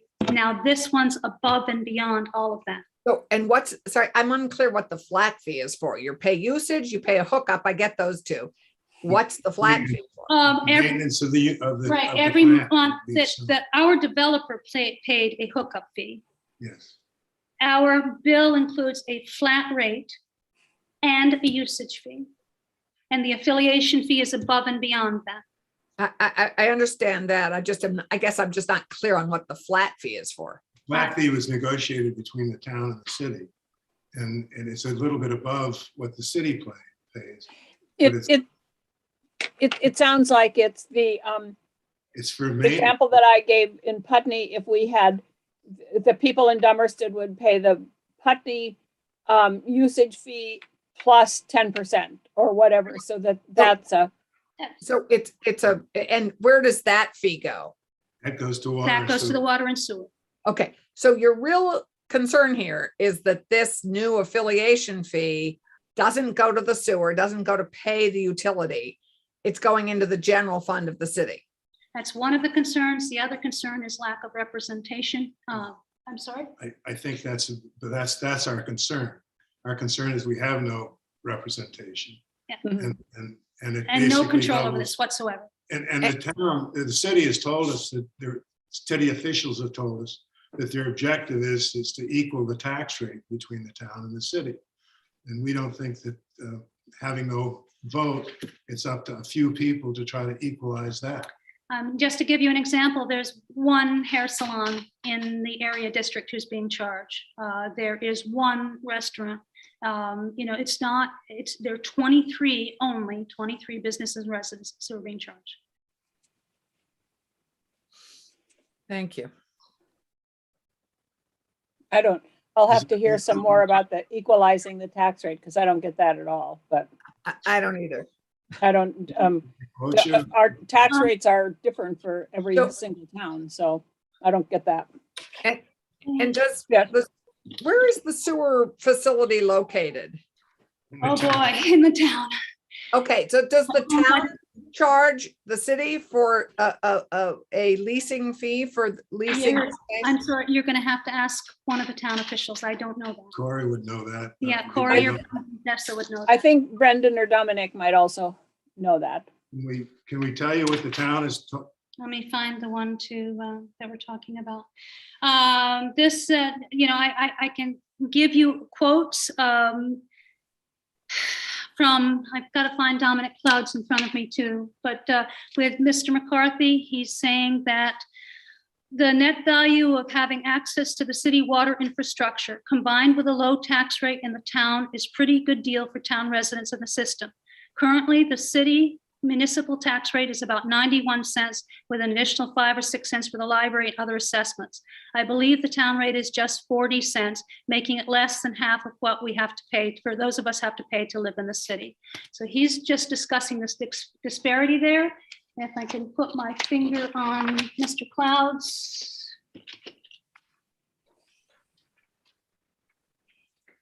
Is that because people are considering that the city's water supply is a common good shared by people who live in the town but use the city? I guess I'm not clear on that equalizing the rate. Again, I wouldn't have it. My understanding was that they felt that the town having use of the city's water and sewer department gave them the opportunity to increase their tax base. And the city, because they're confined, didn't increase their tax base as rapidly. And they want part of But it. Ed and I are then giving you information that This is we're my speaking. assumption. Yeah, we're Right, speaking. and we have Dominic and. Yeah. We Brendan. will, yes, we will go to them in a moment here. We have other questions for We should agree. the Groffs. I mean, I'm happy Okay. to quote Mr. Cloud's comments that he sent to us about the disparity, if that's helpful, but No, I think that we'll just, I will let him explain what that means. My neighbors' tax rates are very different than mine because I live in the village of Putney and they live in Dummerston. So, and they use my water. So anyway, Brendan, do you want to weigh in here? Yes, thank you, Senator White, members of the Senate Government Operations Committee. Thank you for taking the time to hear my testimony on this issue and specifically what has made this legislation a necessity for the state of Vermont. I don't need to tell you, we are currently in a time when federal and state recovery dollars are prioritizing the importance of access to clean public water and sewer infrastructure in a dual effort to clean our waterways and spur economic development. Unfortunately, we find ourselves in an interesting and seemingly insurmountable predicament in St. Albans. Before I dive in, please allow me to clarify that while I am the chair of the St. Albans Town Select Board and have been for about 3 years now, I'm not here in an official capacity on behalf of our municipality or select board. Town staff and other officials haven't viewed or approved this testimony, and for that reason, I'm here with you today as a private citizen. I want to start by saying that this is not a case where residents and business owners in the town of St. Albans are not willing to pay our fair share to utilize infrastructure owned by a neighboring municipality. We aren't asking you all to provide us with a path to access infrastructure we don't own for free. We're asking you to clarify the powers allowed to public utilities and specifically the ability for one municipality to levy a property tax on property in a separate municipality. We need to answer a straightforward question. Shall the state of Vermont allow one municipal entity to tax property in a separate and distinct municipality without voter approval and select board consent, or quite frankly at all. Since 2015, the city of St. Albans has required that a property located outside of its borders that wishes to utilize its municipal water and or sewer infrastructure pay what they've dubbed the affiliation fee. Only allocations awarded since 2015 are subject to this fee. All allocations awarded prior to 2015 are not subjected to the fee. Users whose allocation predates the affiliation fee ordinance pay only quarterly fees based on allocation and usage at a rate of about 12% higher than users located in St. Albans City.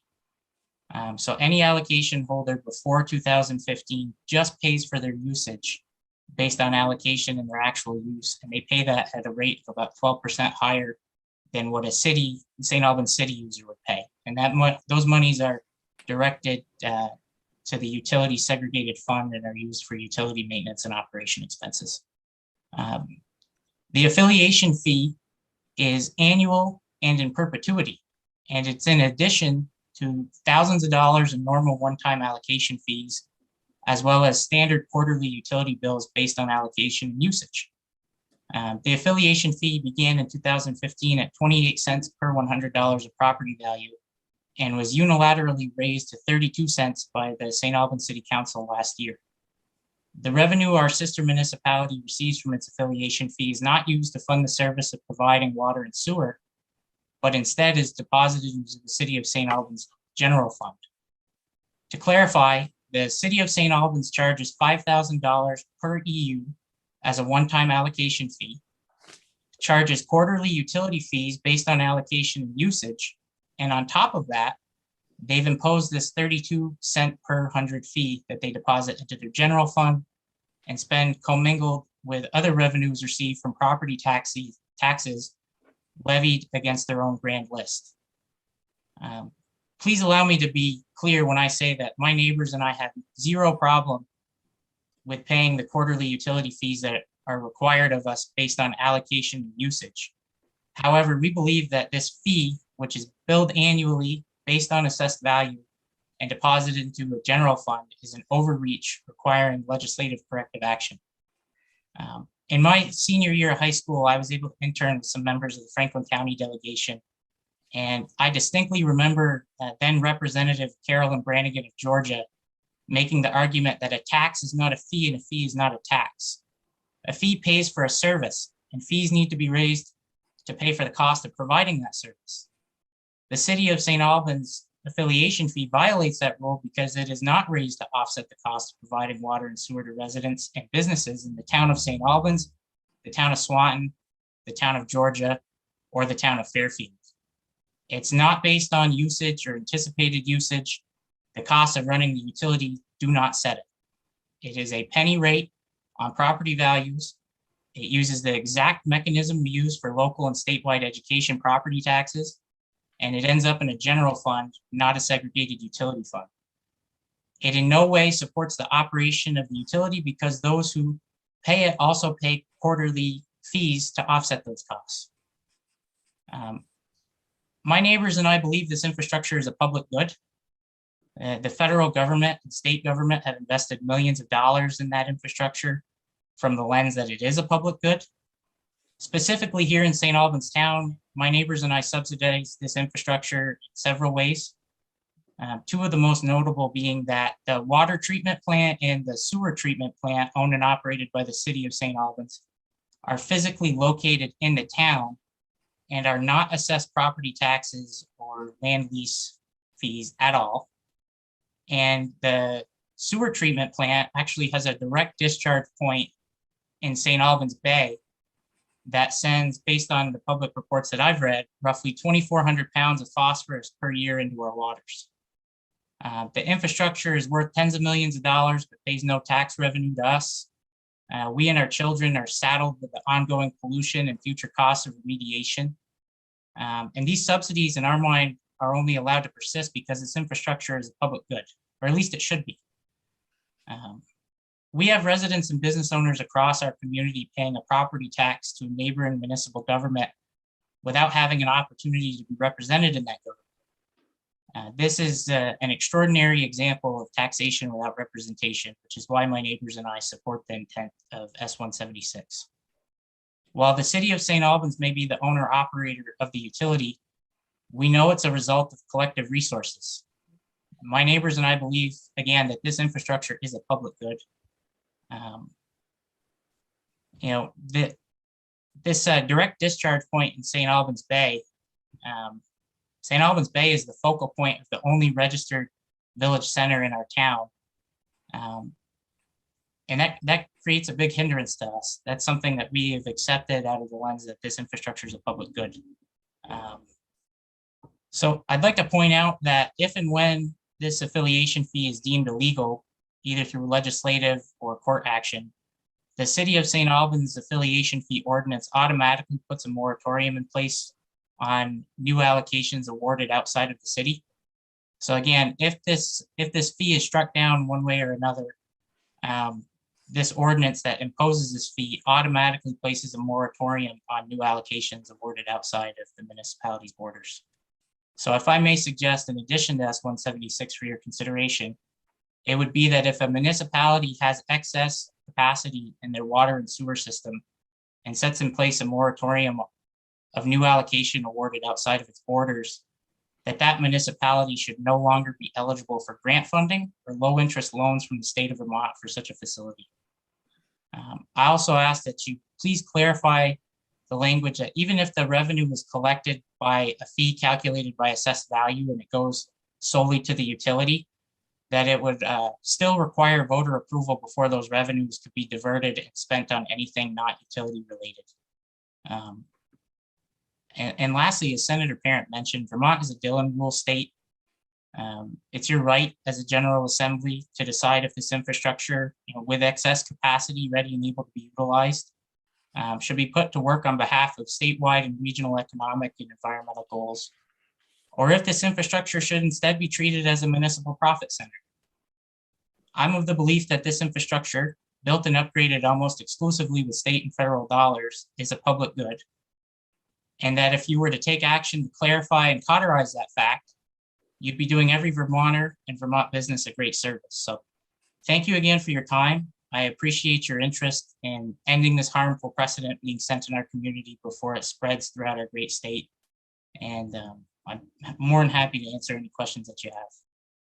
So I do have two. So I'm curious, you said that both the water treatment plant and the sewer treatment plant are physically located in the town, which makes sense because the city has very limited boundaries. So that makes sense.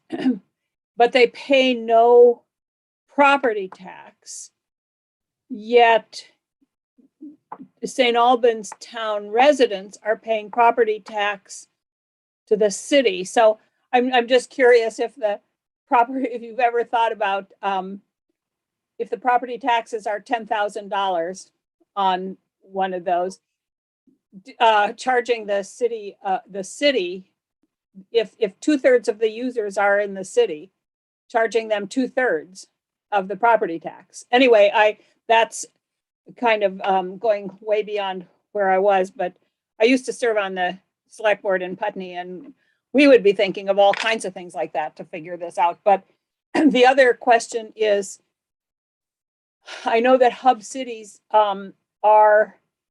do have issues that others don't necessarily sometimes, like increased police presences and the population, the numbers swell during the day when people come into work and stuff like that. So are there other facilities in the city that, excuse me, are used by residents, non-city residents that are charged a user fee? And what I'm thinking of is the Brattleboro Library charges non-Brattleboro residents a fee for a card because the residents of Brattleboro pay for the library. And so if I want to use it, I buy a little card.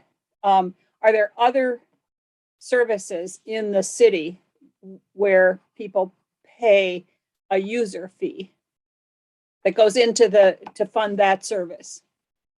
So Senator White, to address your first question about why this infrastructure wouldn't be taxed, I think that comes out of our relationship with our sister municipality. We share the same library. We share the same historical museum. We are called out on mutual aid fire safety calls almost weekly, if not weekly. And to answer your second question, that's actually a really appropriate segue into answering your second question. The city of St. Albans has a recreation department that's built to serve residents in the city and the town. And what the town has done is to contract with the city in a way that allows the city to charge town residents more to access those rec services and programs, in recognition that the city, through its property tax rate, is paying for the FTEs required to run those services. Mm-hmm. And on a quarterly basis, we reimburse the city of St. Albans for actual costs of those differences.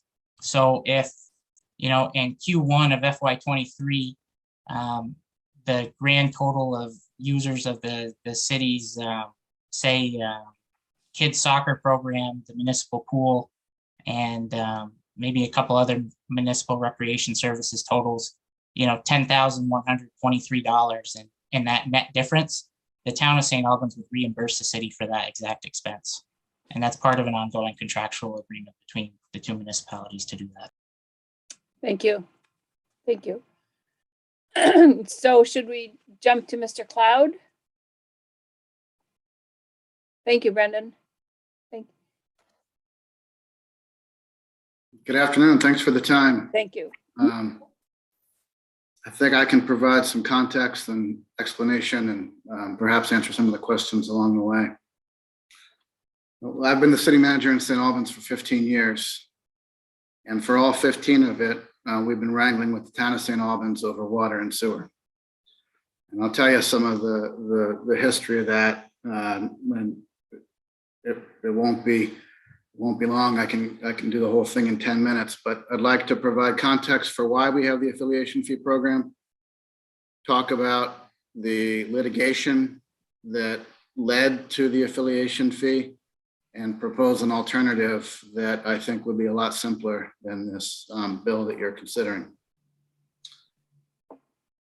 Water and sewer infrastructure, as Senator Parent alluded to, is fundamentally about growth. It's extremely expensive. The city's water and wastewater plants, conservatively estimating the cheapest you could possibly ever do it, just for the plants, is worth $50 million. It doesn't include any of the transmission and collection systems, any of the pump stations. It's $50 million. It's not been supported by the federal government and state government exclusively. A good chunk of it has been supported by the city of St. Albans directly through their taxes back before we had rates. We've been at this since 1892. And then most recently through bond votes that the security on those bonds are general obligation bonds. It's the city's grand list. That's the security on those bonds. We just put 25 million alone into the plant, into the wastewater plant.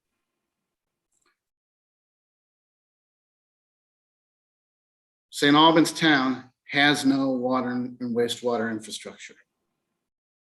They are very serious about growth.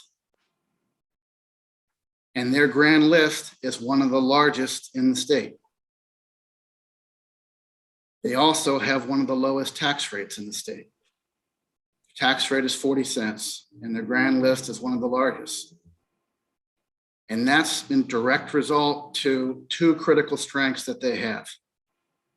A ton of land right by the interstate with access to water and wastewater without having to pay anything for that water and wastewater. So economists call those free riders. For us, it's been a huge equity issue that we sought to redress in the relationship between the two communities. The city's tax base is half the size of the town's. Our tax rate is twice the size of the town. So round numbers, ours is $1. In this upcoming town meeting, we hit $1. Towns continues to hover around 40 cents. So you got a 60-cent spread there, and the affiliation fee, and it is a fee, is designed to fill that gap.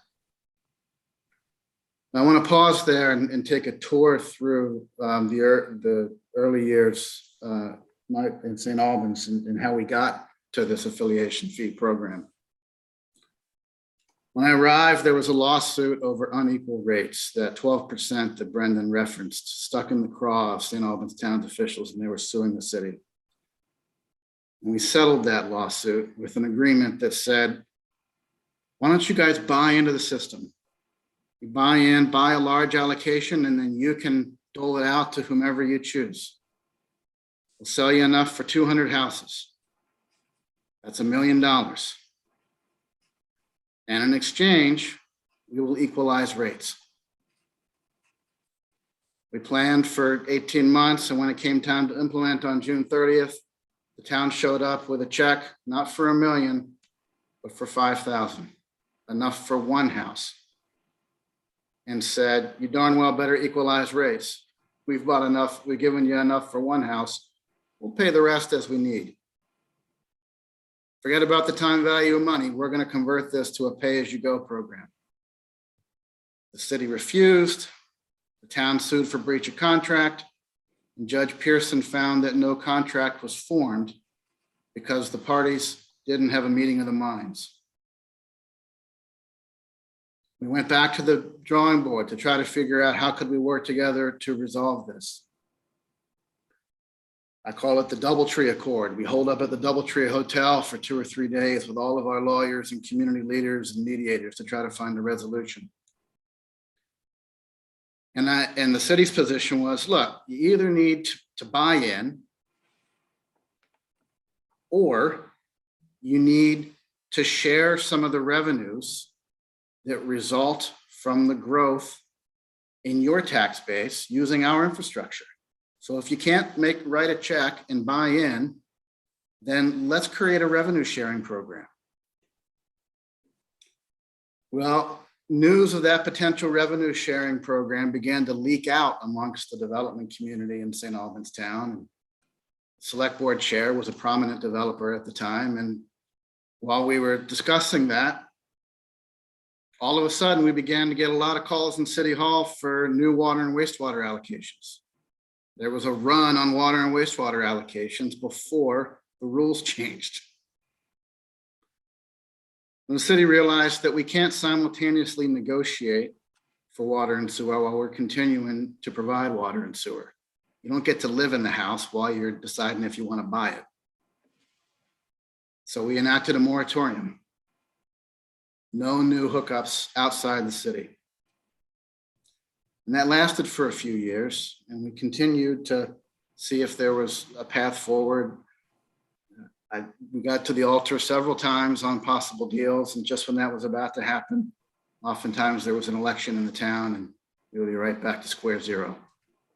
The town has never put it to their voters to buy in.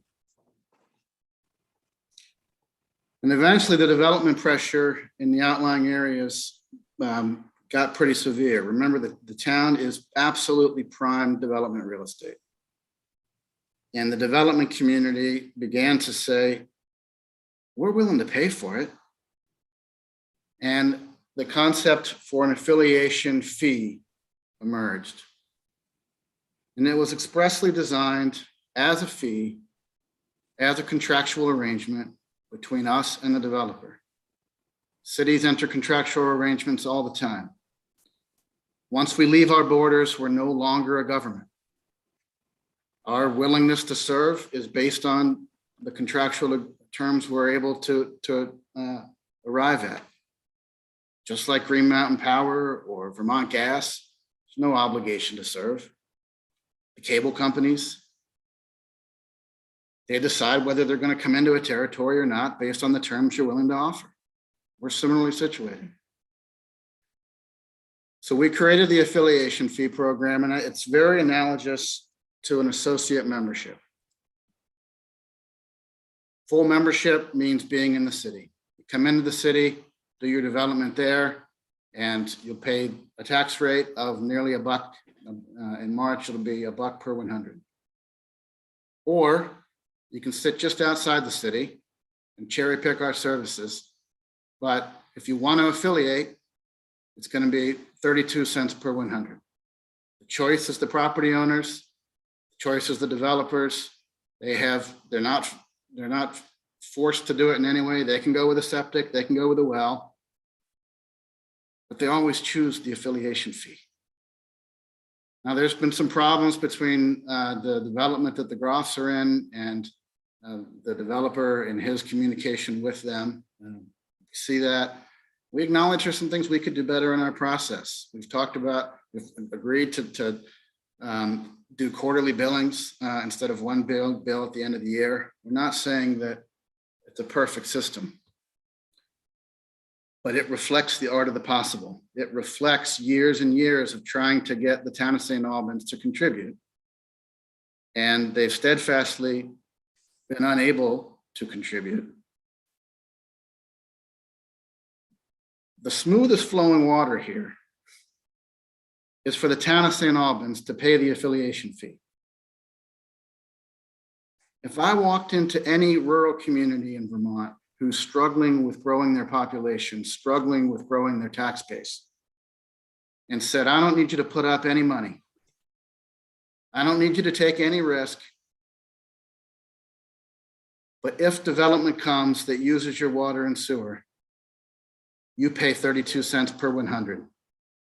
They couldn't get their checkbooks out fast enough. That is one heck of a deal.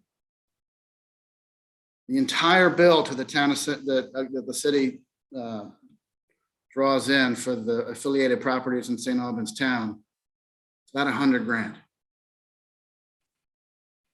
Can you imagine having access to $50 million worth of infrastructure for 100 grand a year? Certainly it grows over time, but that is one heck of a deal. That's the outline of the program. A couple of things I just want to clarify for the record. We do pay property tax in St. Albans town on all of our facilities. The affiliation fee is not without an offsetting equalization rate. Those that haven't affiliated because their developments existed before we changed the program, they pay a higher rate. They pay the 12% higher that's been referenced. And so once you join the club, once you affiliate, you're equalized, and for purposes of water and sewer bills, you're treated just like a city resident. That's the nut of it.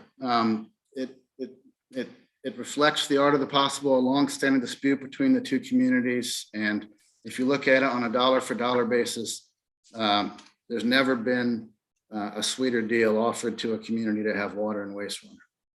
Happy to answer any questions.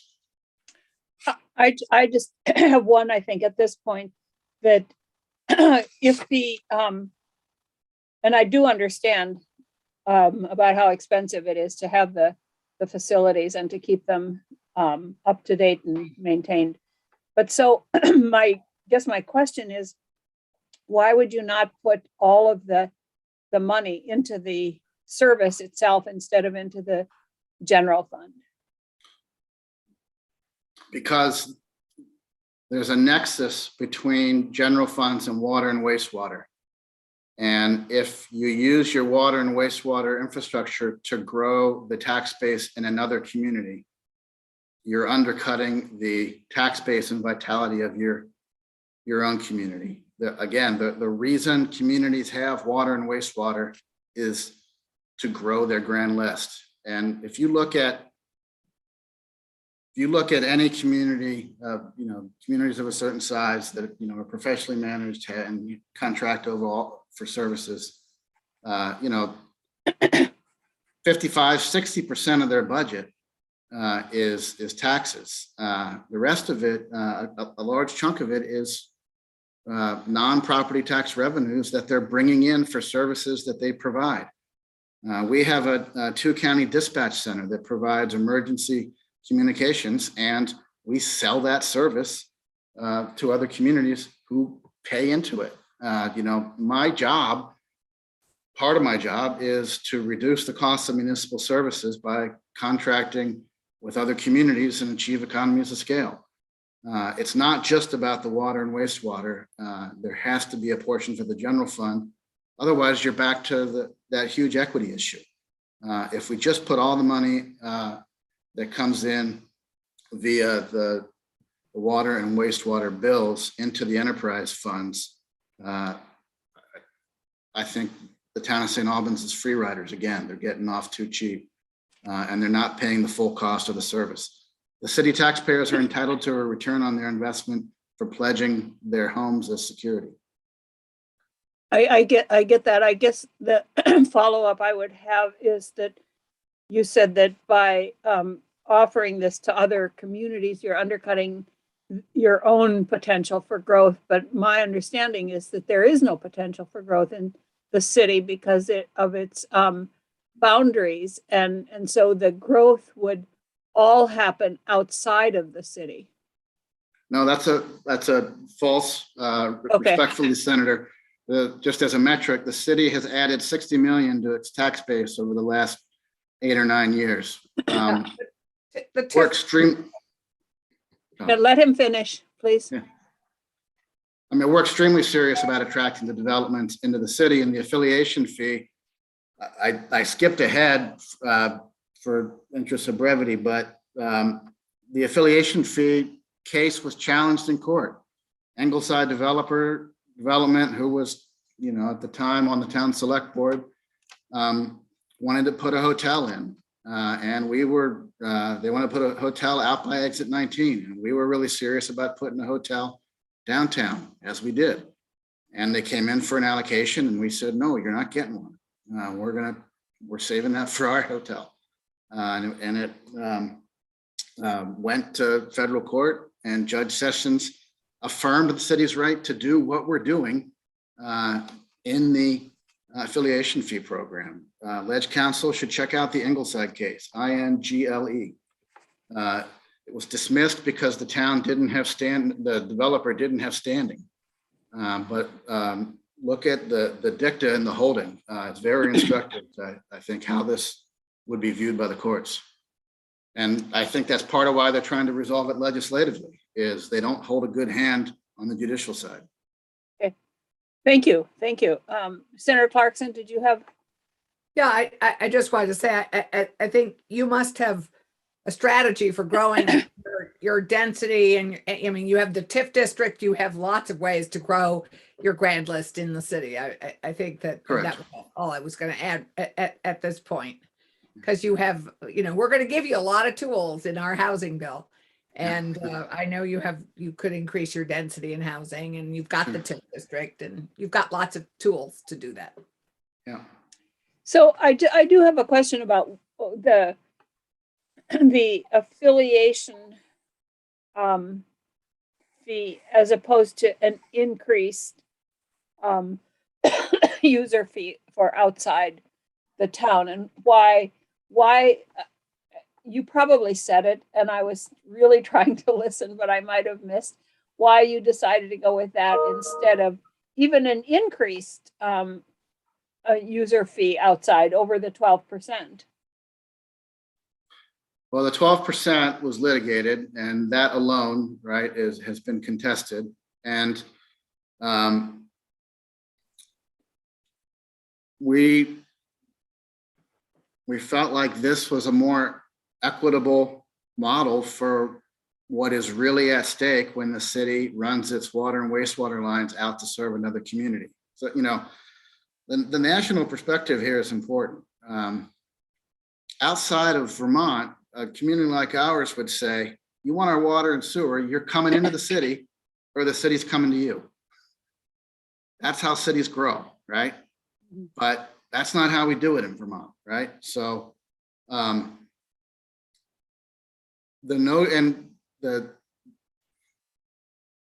notion of one community facilitating the growth of another community by making its infrastructure available is anathema in most places.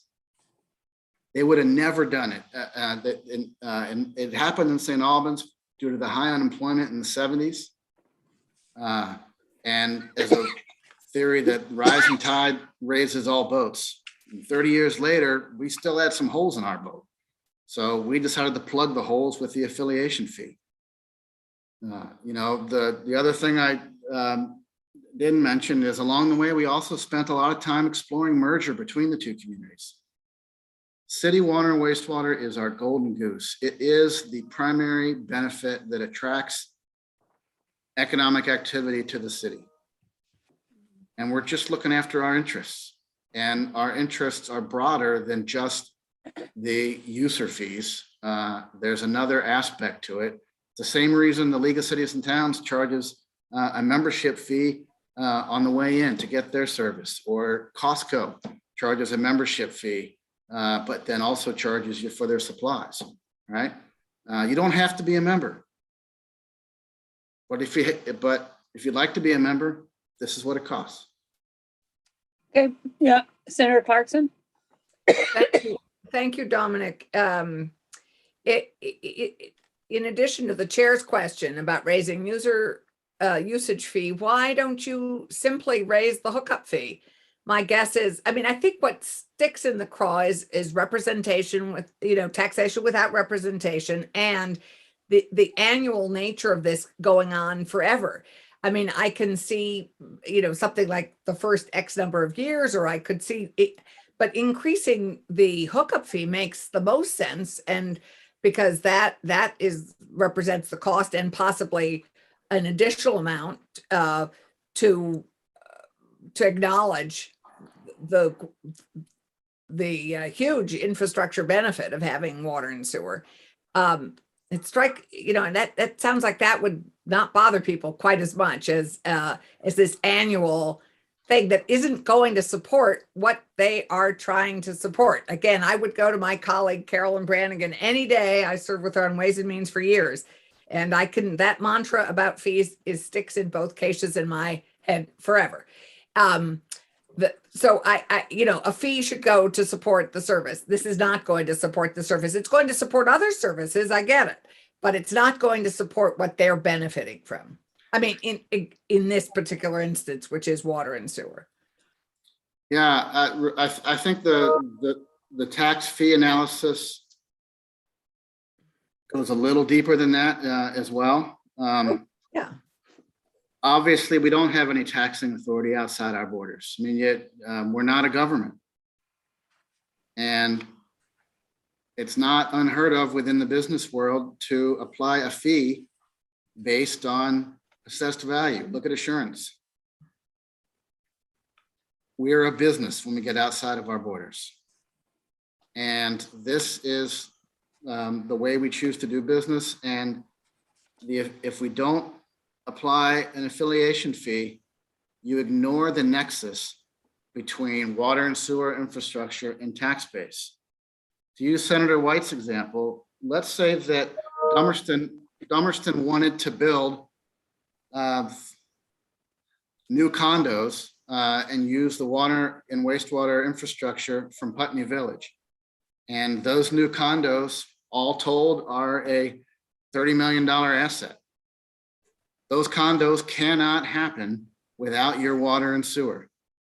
Dummerston has not paid anything for that water and sewer, but they're going to get that $30 million asset in their community as part of their tax base forever. And all you're going to get is $800 a year in water and sewer bills. You've taken all the risk, and they sat out there and said, well, we're just going to come in and hook up. And that's a common strategy. So I'd go back to the first part of my question, which is why not look at also making a much more substantial hookup fee? Well, it's not a bad idea, but we chose to structure ours differently to reflect the nexus between tax base and utility infrastructure. And we lowered the fee on the utility side. We essentially said we'd like you to, if you can't be a full member of the city, we'd like you to be an associate member of the city. We'd like you to affiliate with the city. And the fact that they have choice in the matter, I think, is a very, very important thing that needs to be part of the discussion here. We're not obligated to serve them. They're not obligated to use us. In the town of St. Albans, one of the things that I think is a much better alternative than this bill. Town of St. Albans has never asked us to stop providing the service. They could put it to a vote at any time. The town of St. Albans could ask their voters to instruct the select board to have the city stop providing affiliation fees, the affiliation fee program. The select board on their own motion at their next meeting could send a letter with 3 votes saying, we find the affiliation fee repugnant and we'd rather live without your water and sewer than accept it on the terms in which you're offering it. And I think it would hold a lot of weight with the city council. I'd recommend it. You write that letter, Brendan, I'll take it to the council and have them and say, look, they don't want us to provide it. Let's get out of this business. Mhm. Senator Collmore. Thank you, Madam Chair. This will be quick, Dominic. Can you orient me geographically? St. Albans is a bit far away from where I live in Rutland. But in Rutland, we have like this donut situation where the city is the inside of the donut and Rutland town completely surrounds the city. Yeah. So just like the Groffs, I didn't have any choice in terms of where I got my water. I mean, I had a choice. I could have drilled a well and done it, privately, or I could have taken the city's water because the city has the infrastructure already built up to provide these services. So what's the situation in St. Albans? Does the city surround, who's where? It's the exact same situation as Rutland City and Rutland Town. Okay. And we're saying to your neighborhood, so if you were in St. Albans, we would come to you, or you would come to us and you'd say, all right, what's it going to cost for me to hook up? Now you're just water. Is that right? Yes. It's 10 cents, it's 8 cents to convert from a well. So run that number. Take your appraised value, divide by 100 and multiply it by 8 cents and see, is that worth it to have city water? Okay. So I do have one more question. Is St. Albans town the only town that you provide water and sewer to, or do you also provide some to Swanton and Georgia? I'm on the reapportionment committee, and Sure. so maps are my dream right now. Yeah. And I'm just looking at the map and I see that you could also be supplying to Swanton and Georgia, maybe. Correct. We don't currently provide to those. Swanton is the best candidate. And we were in discussions with Swanton about expanding the affiliation fee program. St. Albans Town has approached Swanton to do a project with them. So we've taken a step back and it's not our show anymore. Okay, thank you. So, committee, I don't know exactly where we are here. I think we definitely are going to need to hear more on this. I want to make sure we hear from Karen Horn, and I think that we had some interest in hearing from Ben Montran from Department of Environmental Conservation, the Water Division. Yeah. And I'm also aware, I think that we have a chairs meeting at 4. And you and I have a meeting with her at 4, and then the chairs at 4:15. So I don't want to launch into Karen right now and give her 1 minute. I would rather come back next week and do this. Karen, is that okay with you? I Yes, assume you that- had more to say than 1 minute's worth. It might take more than 1 minute. That's what I Thank thought. you. Yeah. So Gail and I will work on the schedule for next week and let you know when it will be. It will not be Tuesday. I do know that because Tuesday, I believe we're going to be doing pensions all day. So we will send you the invite, and thank you very much, everybody. This was very enlightening, and I just would like to hear how other towns in the state are addressing this. Rutland, Bellows Falls, because I think that many towns have the same situation with the city, or in the case of Bellows Falls, the village was established because they had a water and sewer program. That was that's how they did the village, and so they do provide to outside of the village. And I'd just like to hear some more conversation about how other places do it. So Very helpful. it was. Thank you very much. And you'll all get an invite again when we do this. So you're welcome to join us or not as you